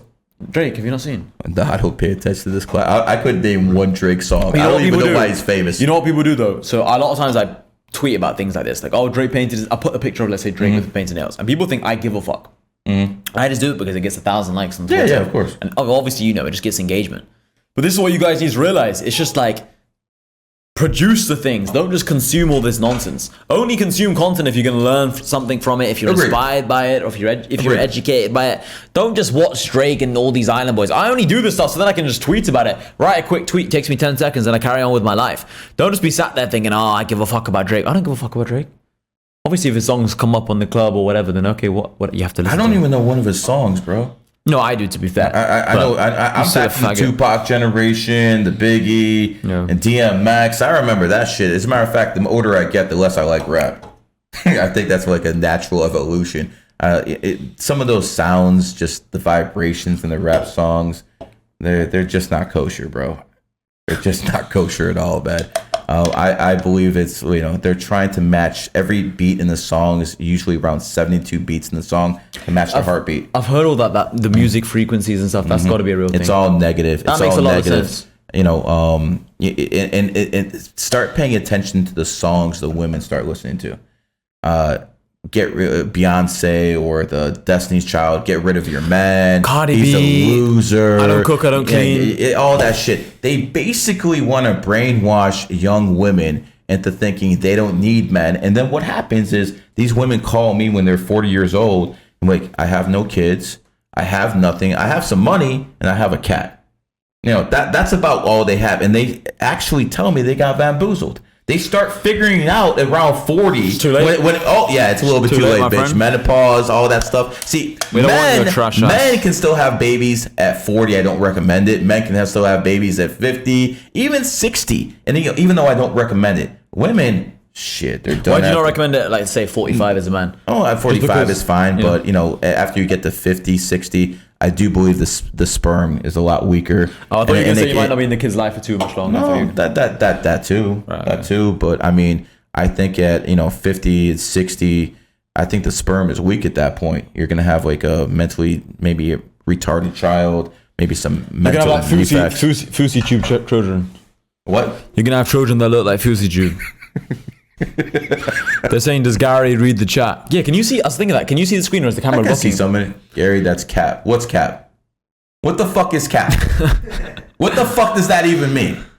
My great grandfather had 17 kids. Gee. I mean, shit. Your great father put in fucking work, and guess what? He was probably poor because that's what poor people do. They have a lot of kids.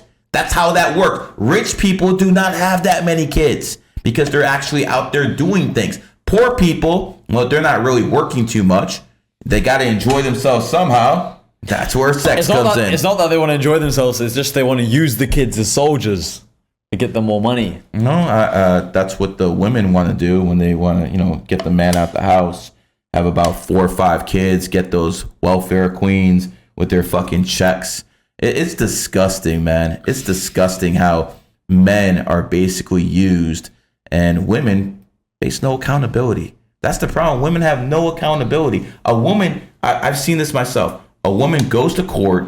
She's proven a liar. Everything she says is a lie. America's and she still up. gets fucking 50%. America's fucked. Honestly, America is genuinely fucked And up. what about the UK? No, that's worse. No, when I say America's fucked, I mean UK's fucked. I'm just saying there's so many other parts of the world. Like, as a guy, it's like, go to Dubai, go to Eastern Europe, go to fucking South America, go to Southeast Asia. I feel like these things just don't happen. It's not going to happen to you. Imagine you go to Thailand. Like, you're not going to get fucked in court by some random Thai woman. Just push her in the river. You ever think push her in the river. They're not going to find her. One thing I remember when I was young, I used to go in front of the judges a lot. Not so much anymore, but when I was young, I used to go in front of the judges a lot. And I would see these women judges just rack up these people. Give them 5 years, 2 years, all this shit. And I'm looking and thinking, what the fuck happens if it's that time of the month and this bitch is fucking, women are emotional. Basically racking people up. Yep. Basically straight up racking people You know what up. I find crazy? When they sentence a man to, let's say, 10 years of jail, and then it turns out he was wrongfully convicted, and they give him like $1 million. And the woman, compensation. nothing happens to her. Nothing happens. Nothing happens to the $1 million woman. for 10 years. It's like, even if you only make 100K a year and it's $1 million is for the 10 years, the amount of human time you lost where you didn't have Brother, kids, I wouldn't go to jail for a fucking month for $1 million. It's fucked. It's ridiculous. It's ridiculous. It's ridiculous. And then the guy just comes out and he's crying, and everyone's like, why is he crying? He got $1 million compensation. Like, it's fucked. The world is fucked. Pleb. But it's all just complete programming from the people at the top of the world. They want people to think, he got $1 million. People are just born. That's one of the questions I usually ask people. Do you think $1 million is a lot of money? No. And if they say yes, I don't think I want to be friends with you. That's a great little litmus test. I'd be straight up because, again, $1 million ain't shit. You can't even fucking buy a house in fucking anywhere around it. You can't fucking buy this apartment I'm in for a fucking $1 million. What do we? It's not even real money at any point because we have Biden. And Biden just fucked shit up with his inflation and the Democratic Party. Listen, it's hard for me to tell you guys to go out there and vote because I know the shit's rigged. That's one of my biggest things, man. 2020. Why do people talk about voting? I don't understand politics. 2020 was rigged, and then I see all these people with Trump 2024. They fucking stole it from you in 2020. What's changing? What's changing? What's this? Posted this on Twitter. Oh, mugshot. Interference, never surrendered, down. Okay, you know what? Fuck all this shit. I was in the White House fucking December 15th, 2020. They were so desperate they called me in there. And again, I'm the only numerologist who's ever been in the fucking White House, invited to the White House. I told that motherfucker to get the goddamn Marines, go in Pennsylvania, go in fucking Georgia, go in fucking Arizona, and do those recounts. They had 40 fucking 5 days to get that shit done after the Trump failed to cross the Rubicon like he should have. He failed to fucking save the Republic. I'm not there with this guy. I'm not there. Do you know it's kind of shameful that I have to explain to my kids in a couple years that I voted for Donald J. Trump, a guy who cheats on his wife all the time, a guy who fucking hires backroom prostitutes. And I had to vote for this guy because he was the lesser evil. Because the other side was a bunch of pedophiles who want to take your fucking guns away, who want to fucking take whatever little rights you have away. So again, I'm not proud of voting for Donald Trump. The fact of the matter is there is no other choice in 216, 220. There is no other choice. The other side is pedophiles. The other side is LGBT. The other side is the hoes and the tramps and everything. They want to steal your money because let me tell you something.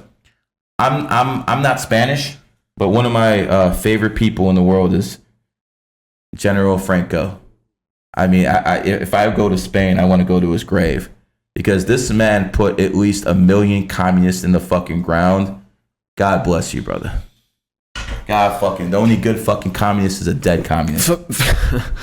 For me, all this politics stuff is complete horseshit, right? No. It does matter. Well, at least in this country, it does matter because yes, they steal at the presidential level, but America's a little bit different than most countries. You have state, different state, right? You have Okay. city. They can't. Florida's different, right? They can't fucking fix every fucking state. Right, I they get that. can't do that. They can only do that. They can do it in enough states to steal the presidency. What I mean is, like, on an individual level, right? A lot of you guys watching this right now, you're debating about politics and stuff. It's like, it's just fun to talk about, like, as a hobby. But in general, you should just be focused on making more money and fixing your own life, right? You can only fix your own life. But the Democrats want to take my guns away. The Republicans do not. There are subtle differences between these parties. The Democrats want to take more of your tax money away. The Republicans want lower taxes. There is a difference. This is what young people need to understand because if you're asking me for any advice, get a little bit political. I understand that they steal stuff at a national level, but at a state level, the shit still matters. Florida's open. Yeah. Florida's open for business. I think Florida had at least 2 million people come in during the pandemic because it's open. What is politics does matter to a point. I mean, what is that? There's not much to talk about on that level because it's like, okay, choose the ones with less tax and they give you the guns. I mean, it's not a complicated topic, you know. For some people, it is. You don't have to sit there for 6 hours being like, this side is better than this side. You ever talk to women? Not about politics. Good for you, but the fact of the matter is, 52% of the voting population in America is women. Right. So you actually have to fucking talk to them sometimes about this stuff. The problem is, women are socialist and communist in their nature. They want someone to take care of them. Yeah, I agree. I believe the stat was 40% more of single mothers voted for Biden than they did for Trump. The women who are married voted for Trump by 3% more. So what does that mean? That means these single mothers who are fucking whores, who can't keep their legs closed, who keep popping out these beta males who grow up with no fucking father figures. 85% of these fucking kids who go to jail end up being fucking rapists because there's no male figure around. That's a big deal, bro. That's a big fucking deal. But I mean, in general, you know, a lot of these people on Twitter, they talk about politics all day. I'm just saying in general. No, not all day. I wouldn't talk about it all day. But guess what?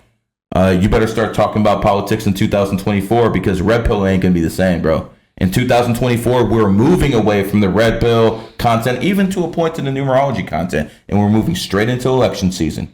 And people are going to be much more interested in election. So you mean talking about that gets you more views? Yes. Right, I understand that. So in 2024... But then again, I'll be talking about it from a producer's point of view. That's fine. But you will be talking about it. I'm not denying that. And you will be talking about it what more in 2024. Me, I'm going to start changing up to having politicians on. Right. I'm going to start changing up to having people who are running for office on. But that's smart. Because that's what's going to happen. You're looking at it from a producer's point of view, clearly from a business point of view as well, from a smart, rational point of view. I'm saying these kids... I am Jewish. Okay, but I'm saying a lot of these kids online, what they do is they spend so much time arguing about politics, and it's like they live in their parents' house and they're saying Donald Trump this, Biden this. I get it. You get my point. I get it 100%. But yeah, I'm saying get your shit together. The smart before thing you to start do in working. life is just always look at the trends and see where things are moving. 100%. You know, you should be focused on the overall destination, the goal, not the exact like specifics. Like, all right, now we're talking about women, now we're talking about politics. Like, yeah, I agree with what you're saying. Follow the trends. That's what smart people would do. This whole Logan Paul thing's happening. People are talking about Logan Paul, right? If something else is happening, people talk about that. That's what happens. When the whole Tate Matrix thing was happening, so many people were talking about this. You were talking more about it. It's just, that's social media in a nutshell. But I'm saying these people on Twitter who just talk about the most pointless politics stuffs, like complaining all the time. It's like, no, I get what you're saying. But what I am saying is on a local, on a state level in the America, American politics is different. American politics is very different from any other politics in the world. Right. We have state, we have local, and we have federal. Federal is compromised. So with the state stuff, is it completely fair? Like there's no rigging? Well, they can't rig 50 states, bro. They're gonna rig the states. See, the thing is, in America, you have a lot more governors who are Republicans and a lot more state senates that are Republicans than anything else. So when it comes down to it, on a state level, it's very difficult for these people to steal. Right. It's very down. They can steal enough to swing a election. Do you think Miami's always going to be good for the next bunch of years anyway? I think for at least a decade, this place is going to be good. The only thing I'm worried about is, some of these fucking in California, you might start moving over here in large numbers. Then they'll start voting Democratic and stuff like that. So I want to propose a new law in America that says if you move from state to state, you gotta wait at least 5 years till you can vote. That would fucking eliminate all this other stuff. But at the end of the day, politics is never gonna change unless you strip women of their right to vote. They're too emotional. And I can say pretty much 95% or above of all the problems we have in society right now is because of feminism. The women just can't keep their fucking legs closed. If I was, running society, this is the way I think things should go. Maybe I'm fucking crazy, but this is the way I think she should go. If you're a man and you have a daughter, then you fucking put that chastity belt key around your fucking neck right here. And if anyone's mad enough to take it from you, it is what it is. But when she finds a husband, then you take that chastity belt key around your neck and you put it around his neck because that's his responsibility now. And if things happen like that, I think the world would be a much better place. I'm sure some feminists would disagree, but who gives a fuck what you think? How did feminism become like a thing?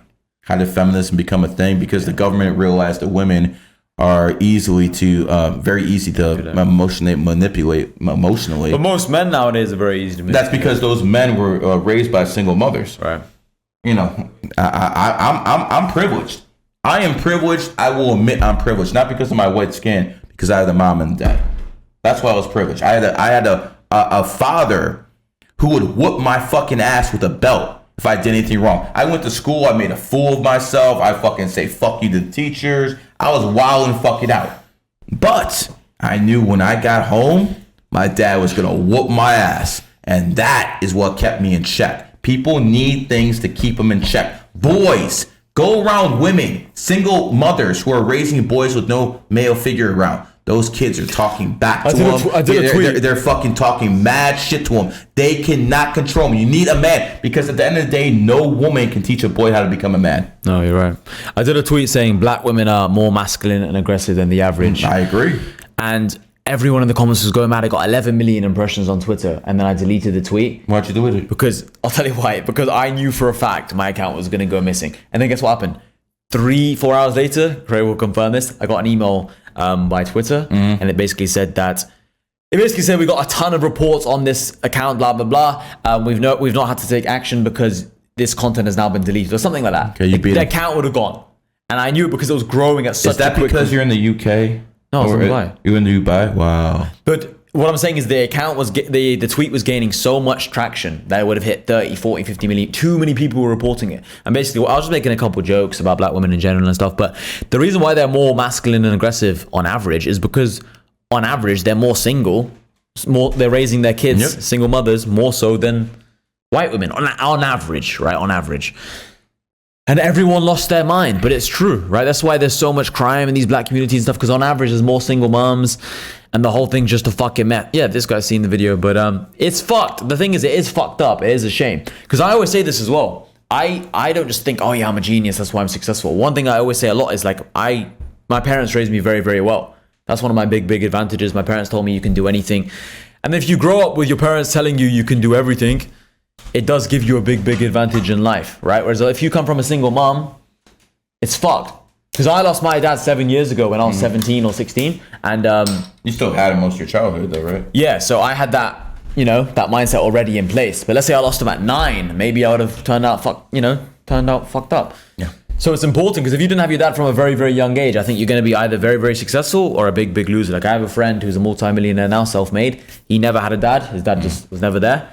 He's very successful because from a young age, he had to adapt. He had to become successful. Those rare, are very so rare. fucking but rare. most of them turn out to be feminine idiots. Yeah. He was just a very, very rare case. But also, you always got to look at the positives, right? So he's strong. He's very strong in the gym, genetically strong, and his dad was a rugby player, played for England. So it depends how you look at things. You can always just complain, but at the end of the day, everyone's born with different cards, right? So you just got to make the most of it. But yeah, most people who grew up with a single mom, I think they're idiots. They turn out fucked up. How do we fix this? Well, you stop promoting this degeneracy. You stop creating this culture where where men and women are basically just having sex with complete strangers, complete randoms. This will lead to less single moms. You need to bring back the family unit. It's difficult, right? It's difficult to How do you do that without violence? Yeah, lots of things need violence to change. It is difficult. It is genuinely difficult. Maybe you have to change social media a bit. If you look on TikTok in China, they say they're only promoting positive stuff. Only positive stuff. Here it's degenerate shit. Right? I really think people underestimate how powerful social media is. People think social media is just like this thing. Old people, maybe, not the young people. Young they people, understand? Young people don't understand. It's the old people that don't get it. Bro, I'm not sure if they fully understand, because if they fully understood it, I think more people would be using it If for they business. fully understand, everyone would be a millionaire like you. Right. They'd be using it for business. They'd be using it for networking. We met on social media. Now we're doing this podcast. But we met attacking each other. Yeah. But okay, not everyone met from social media. We were attacking each other. So, at the end of the... I think a lot of people I had at this podcast that started attacking first. It's a strategy that works for me, but not everyone. At least got to keep whites. Yeah, no, I've said this before. Like, they just want people distracted over sports, over the music industry, over blacks and whites, over different religions, feminism, this, red pill, that. Like, they just want to keep people fighting. It is what it is. As long as you guys understand that they want to keep people fighting, and then just team up with a few people and just get rich. That's all that matters, really. After I left the White House in 2020, people started calling me a white supremacist. Yeah. So again, I'm Jewish. Look at my crowd of students over there. Yeah. Oh, nice white supremacist I am. People just want to believe what they want to believe. That's what I've learned in life. Whatever fits their agenda, they'll want to believe it, right? So people online will say you're a scammer. Because they're scammers. They think everyone's a scammer. Well, not just that, but they're broke and they think, how can this man possibly make so much money? Yeah. Because they only know the 9-to-5 job. They only know how to fucking work for someone. Because they think you have to link your time to the money. You don't. You can de-link and create systems that other people are, let's say, doing the selling for you. I make money when I sleep. Exactly. That's the point. 100%. That's how you're supposed to make it. All right. Let's start closing up here. Brother, let me ask you, what are your plans here in Miami? So I'm not sure what my plans are tomorrow at the moment. I think I actually might be doing another What are your goals here in Miami? I think I'm only going to be here a few days. Then I'm going to go to LA. Might see Zaka. We said we're going to do something. But I have my event on Saturday and Sunday. So that's my main plan. Then I'm probably going to go to LA. Maybe say that I like LA. Because I was only there for a week. So I didn't see all the fucked up shit. And I was in the nice places. So I just saw the nice shit. They got more LGBT flags than they do fucking American flags in that place. Yeah, that's fucked. Did you see the video of the UK flags, the British flag being brought down? Like, one of the workers was pulling them down and replacing with the LGBT ones in London, right in the middle of London. And then one of these was it your mayor? Fuck knows. One of the UK guys was saying to the worker, like, "What are you doing, man? Like, do you not feel wrong?" He's like, "Mate, I wish I wasn't doing this," but he had to because it's his job. So many people know things are wrong and they just can't speak up about it because they physically get paid these wages. And they're providing for their family, and there's no other option. But there is another option. They just have to wake up and open their eyes. But people don't believe they can do this. The option is difficult, and people always want the path of resistance. People don't want to think for themselves. No, they don't. I was always thinking for myself in school.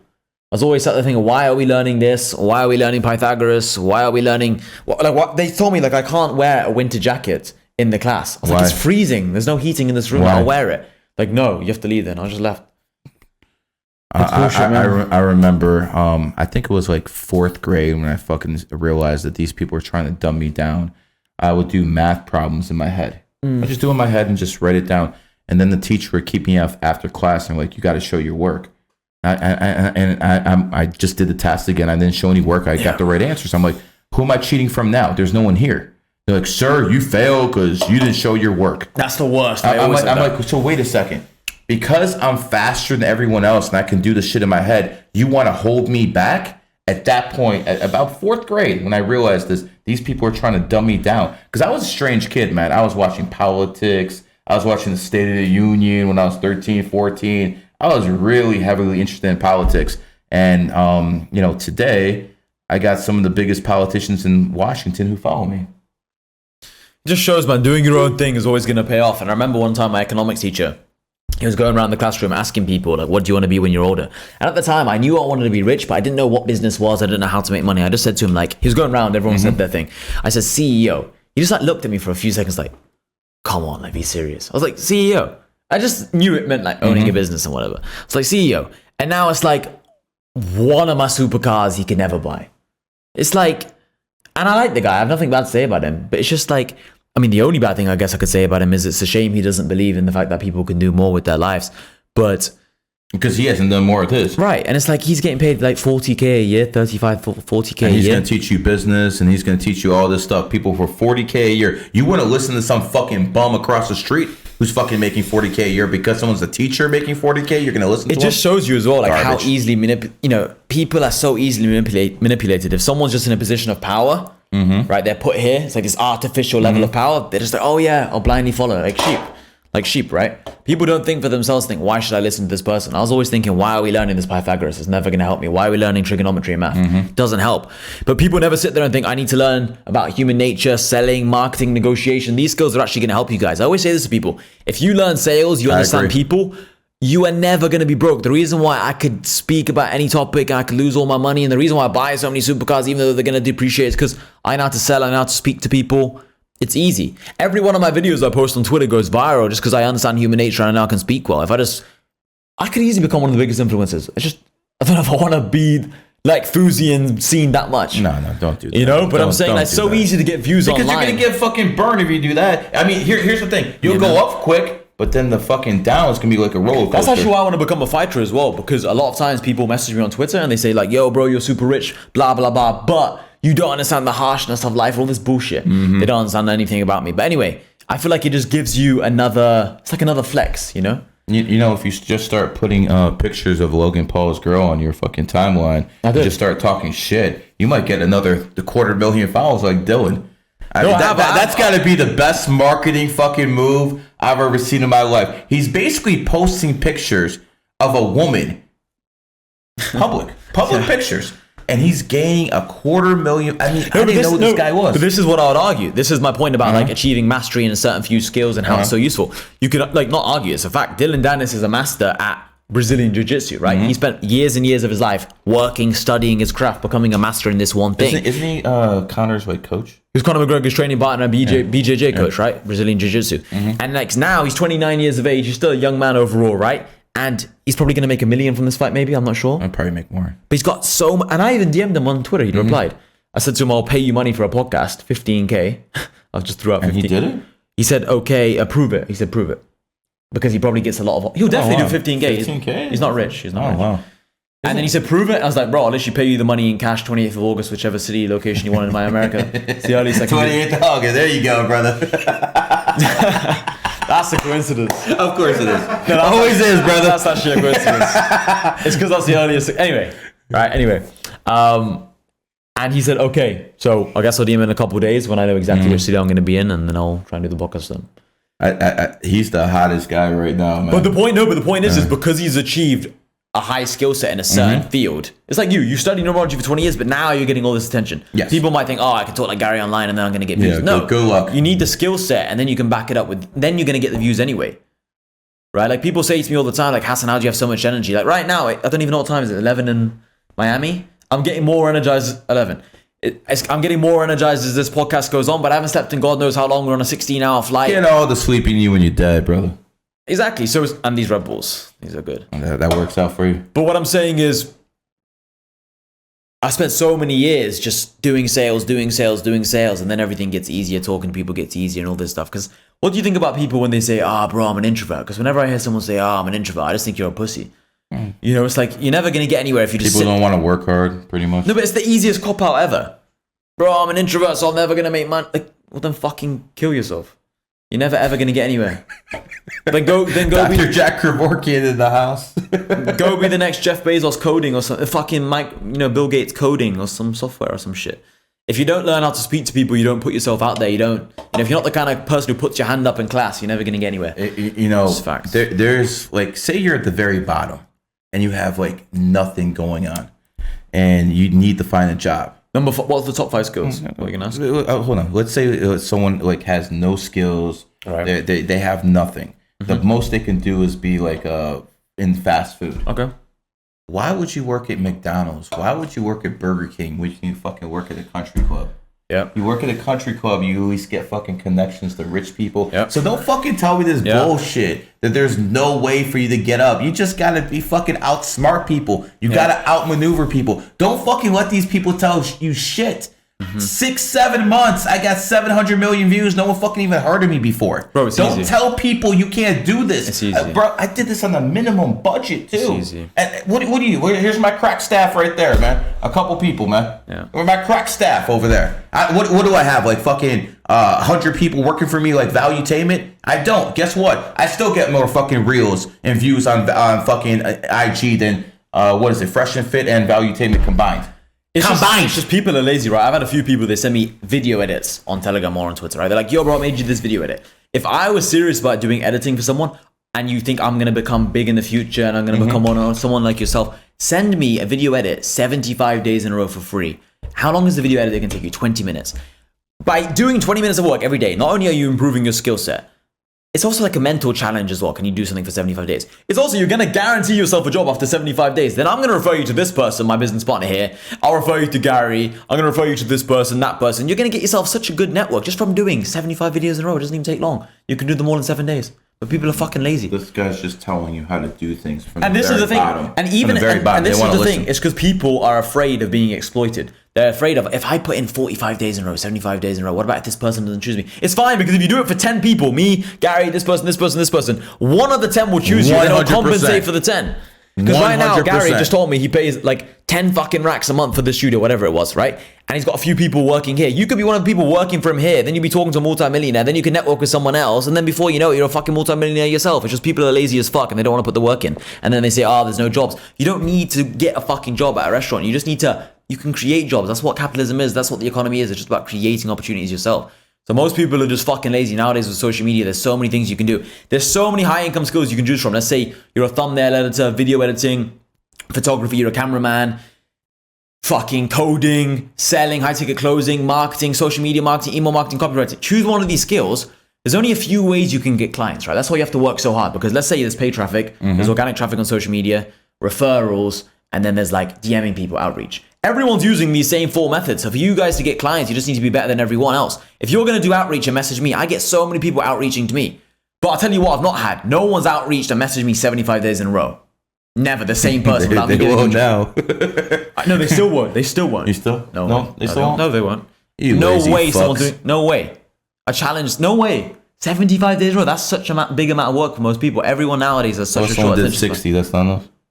Why is it 75? Why not 60? No, this is the point. And the point is that after 12 days, I'll probably be like, who the fuck is this person? I'm interested. Yeah. It's just, it never would get to 75 because you'd hire them. Like, who the fuck is this person with this much grit and determination? That's how my boy over there did it. I didn't know what he could do. He just started sending me videos so he can do. All of a sudden, he's hired. Let me give you guys some game as well. This is like just door-to-door sales game, and this applies with everything, right? Video editing, on thumbnail, whatever. Free game. Free game. So what I learned in door-to-door was when I had energy, I was very, very good at sales. When I didn't have energy, I was very, very bad at sales. And what ended up happening is I'd get like 10, 20, 30 rejections in a row some days.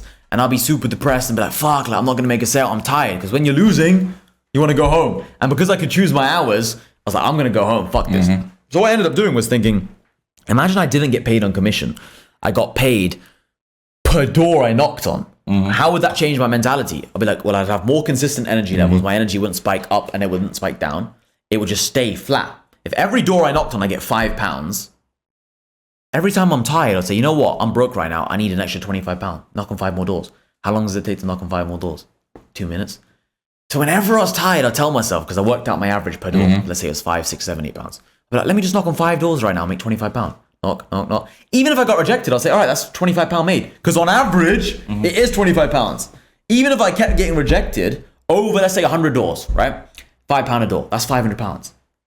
Because every 25 doors, I'd like work out, let's say I'd get a sale. But over enough time, over enough doors, over long enough, a big enough sample size, it would work out to be £5 per door.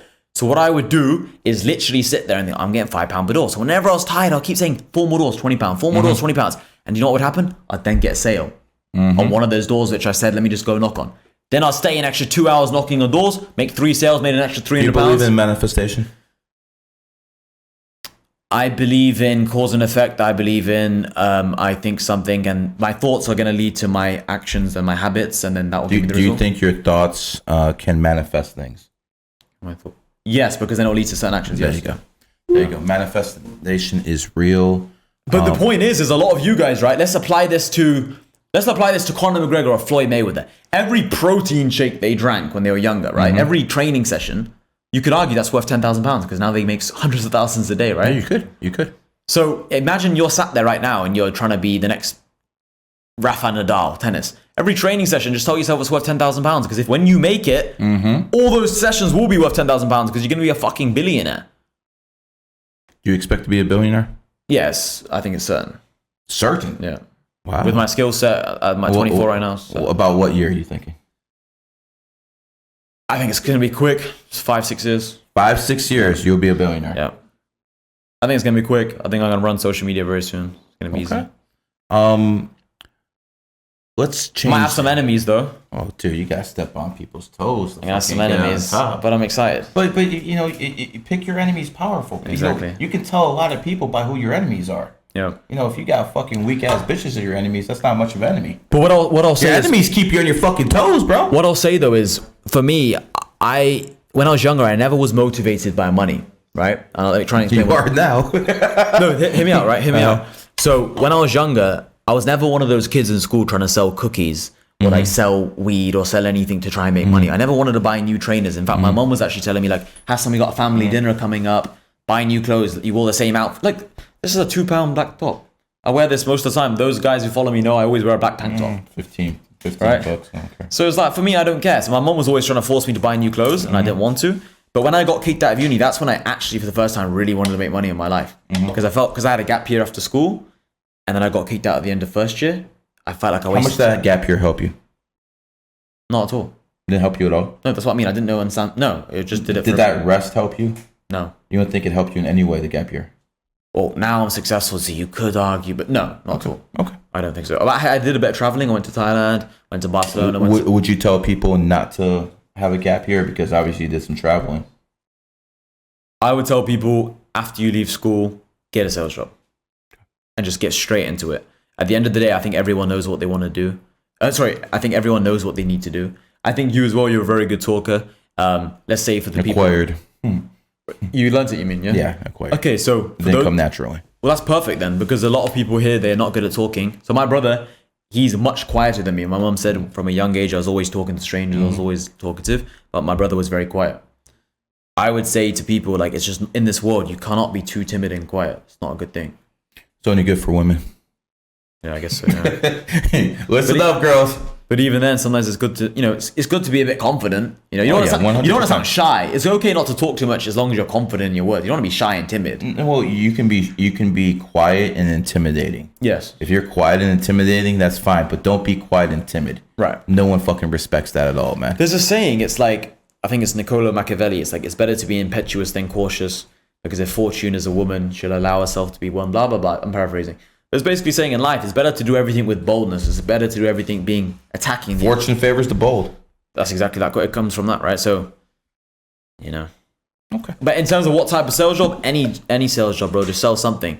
If right now you're working for Gary, even if it's just affiliating online sales, because you're gonna learn that. Okay. Shit, some of those people I've paid out like fucking $500,000 affiliates this year already.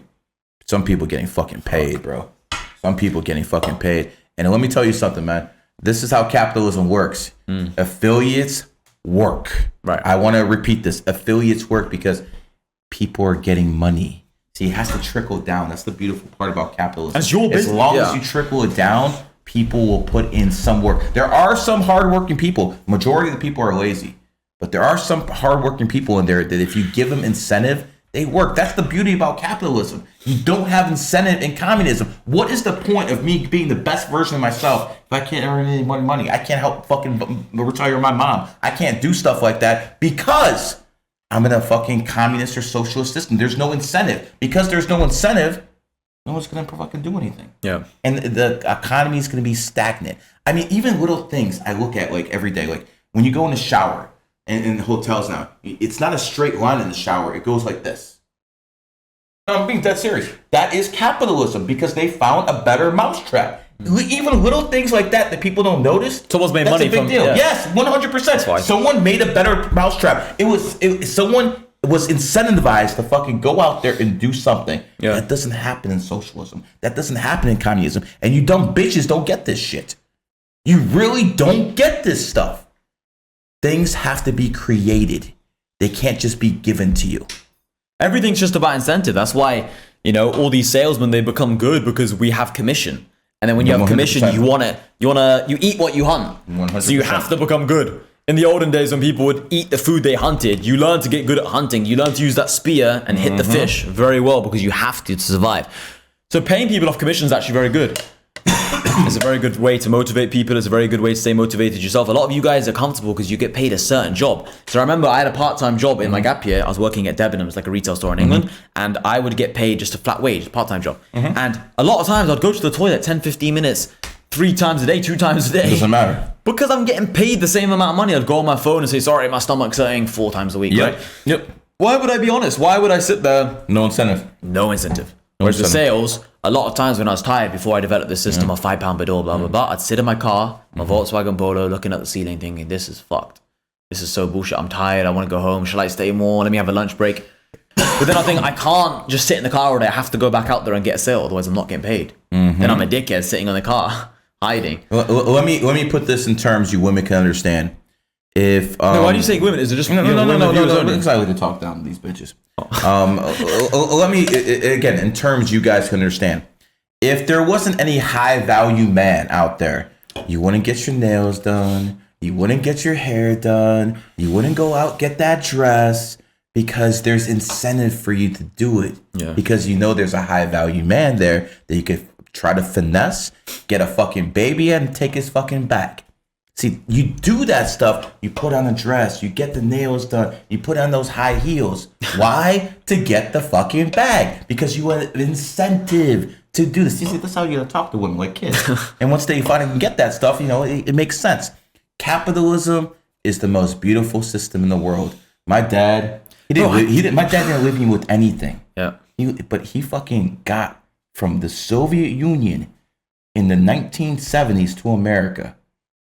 Brother, he gave me the opportunity to be in this country, to be a millionaire. Being born in America is literally the game on steroids, the game on the cheat code. Like, so if you do door-to-door solar, I have people inside of my group, door-to-door solar, no sales team, just fucking basic ass salesmen. Some of them make 10K a week. Yeah, I was making £200 a week in England. There's people in GG33 doing the same thing. It's fucked. Like, if you live in America, I don't understand how you can be broke. I genuinely would say if you're an able-bodied man and living in America and you're broke, you are an actual retard because there's so many ways of making money. It's crazy. But this is what ends up happening. People go to the strip club and like, oh my God, Miami, and like, this black girl's twerking on me. Oh my God, life is fantastic. Like, no, life is not fantastic. You're a broke fuck and you need to sort it out quickly. That's the problem. And people just get distracted with all this media stuff and they go strip club and they just lose all their money on dumb shit. Like, take the money you make from your 9-to-5 job, invest it in yourself, become better at speaking, become better at sales, become better at marketing, become better at negotiation, build some form of social media personal brand, because I think nowadays it's becoming more and more important to have a social media brand. I think nowadays more and more people want to buy from actual physical humans instead of big corporations. Yeah. I think it's only heading more in that direction. Agreed. Like in the future, people like yourself could have more influence than, already like than actual physical companies and shops. 100%, man. You look at Mr. Beast, he has more pull and more influence than, I don't even know. CBS, CNN, all those guys. I mean, Joe Rogan has more pull than CNN. Yeah. 100% he has more pull than CNN. The times of changing, and I agree with everything you're saying. All right, brother, let's start wrapping this up. You've had a long flight. I think we already put in a couple hours. How do people reach you if they want to get a hold of you? Just follow me on Twitter. You guys can see it at Mr. Overpaid, and then click on the link in the bio. You'll join my free Telegram channel. I post a lot of voice notes there. If you want to join New Money from there, it's a paid private community. You can follow the instructions there, DM the support, it's all in there. But yeah, I post way more voice notes in there. Wait, go on my Twitter, bro. I want to show them something. So look, I was talking. One sec, go back on my Twitter. Click on my media. Look at that girl, that most recent picture. That's Logan's. So look, what was the caption? I said, how can one woman be such a hoe? Wait, go down. Go on the media section, bro. Go on the media section. Go down, scroll down. Fuck you, the hoe. Scroll down a bit. Hold on, a little bit more. Wait. Couple more scrolls. Right. There, that whiteboard video. I said Logan Paul a scum. Like 240,000 impressions. Brother's ex-girlfriend, right? Jake was in a relationship with So every time we do one of these whiteboard videos, it goes viral. This is my chance to get You're speaking loudly and obnoxious. Being a dickhead. Fuck his brother's ex. Oh, we don't have to watch it. It's fine. I wouldn't even. But yeah, just follow me on Twitter. You can ask me more stuff from there. But should we ask anybody if they have any questions? Oh, fuck. No? I'm not worried about that, man. it is what it is, man. Gotta have some sarcasm. In closing, you've just listened to two people who are very, very successful at what they do. So it basically comes down to this. You can say, man, fuck him, fuck me. They're a bunch of frauds. And keep living like a fucking broke ass fool. Keep fucking jacking off the porn. Keep saying, oh, damn, that girl's hot, but I'm never going to talk to her because I don't have the confidence to go up to fucking bitches and actually talk to them. Well, you could be like that. Or you could take some of the advice, the free game he gave you, free game I gave you, and go out there and do something with yourself. What I will say just quickly, the last thing is like, don't wait at all. I just want to give you guys a quick story. 2 years ago, I was in Miami. I remember it like yesterday. 2 years ago. Being back here feels like just yesterday. I felt like I was here. 2 years, right? Like, and the way I look at it is another way to look at it is I remember 6 years ago. No, so 4 years ago, I got kicked out of uni. That felt like yesterday. 4 years ago. So in another 4 year block, I'm gonna be 28. Another 4 year block, I'll be 32. Coincidence. You know? So in a few more 4 year blocks in the same, a couple of those time periods, I'm gonna be like 40. And that seems like a long way away, but you probably remember being 24 yesterday, right? Like it was yesterday, bro. Like so you ain't got time. I remember when I was fucking 13, bro. It's nuts. It's like crazy to me to think that you were born in 99, bro. I remember 99. Yeah. I remember 99 like clear as day. It's just because a lot of people watching this might think like, yeah, I get what you're saying, that's some good shit, man, but like I'm not gonna really act on it, man, and they're just gonna fucking be losers. Like you have to act on this stuff right now because the next 2 years will just pass by like this. But anyway, that's it, boys. Take care, I guess. Anyways, this has been a GG33 production.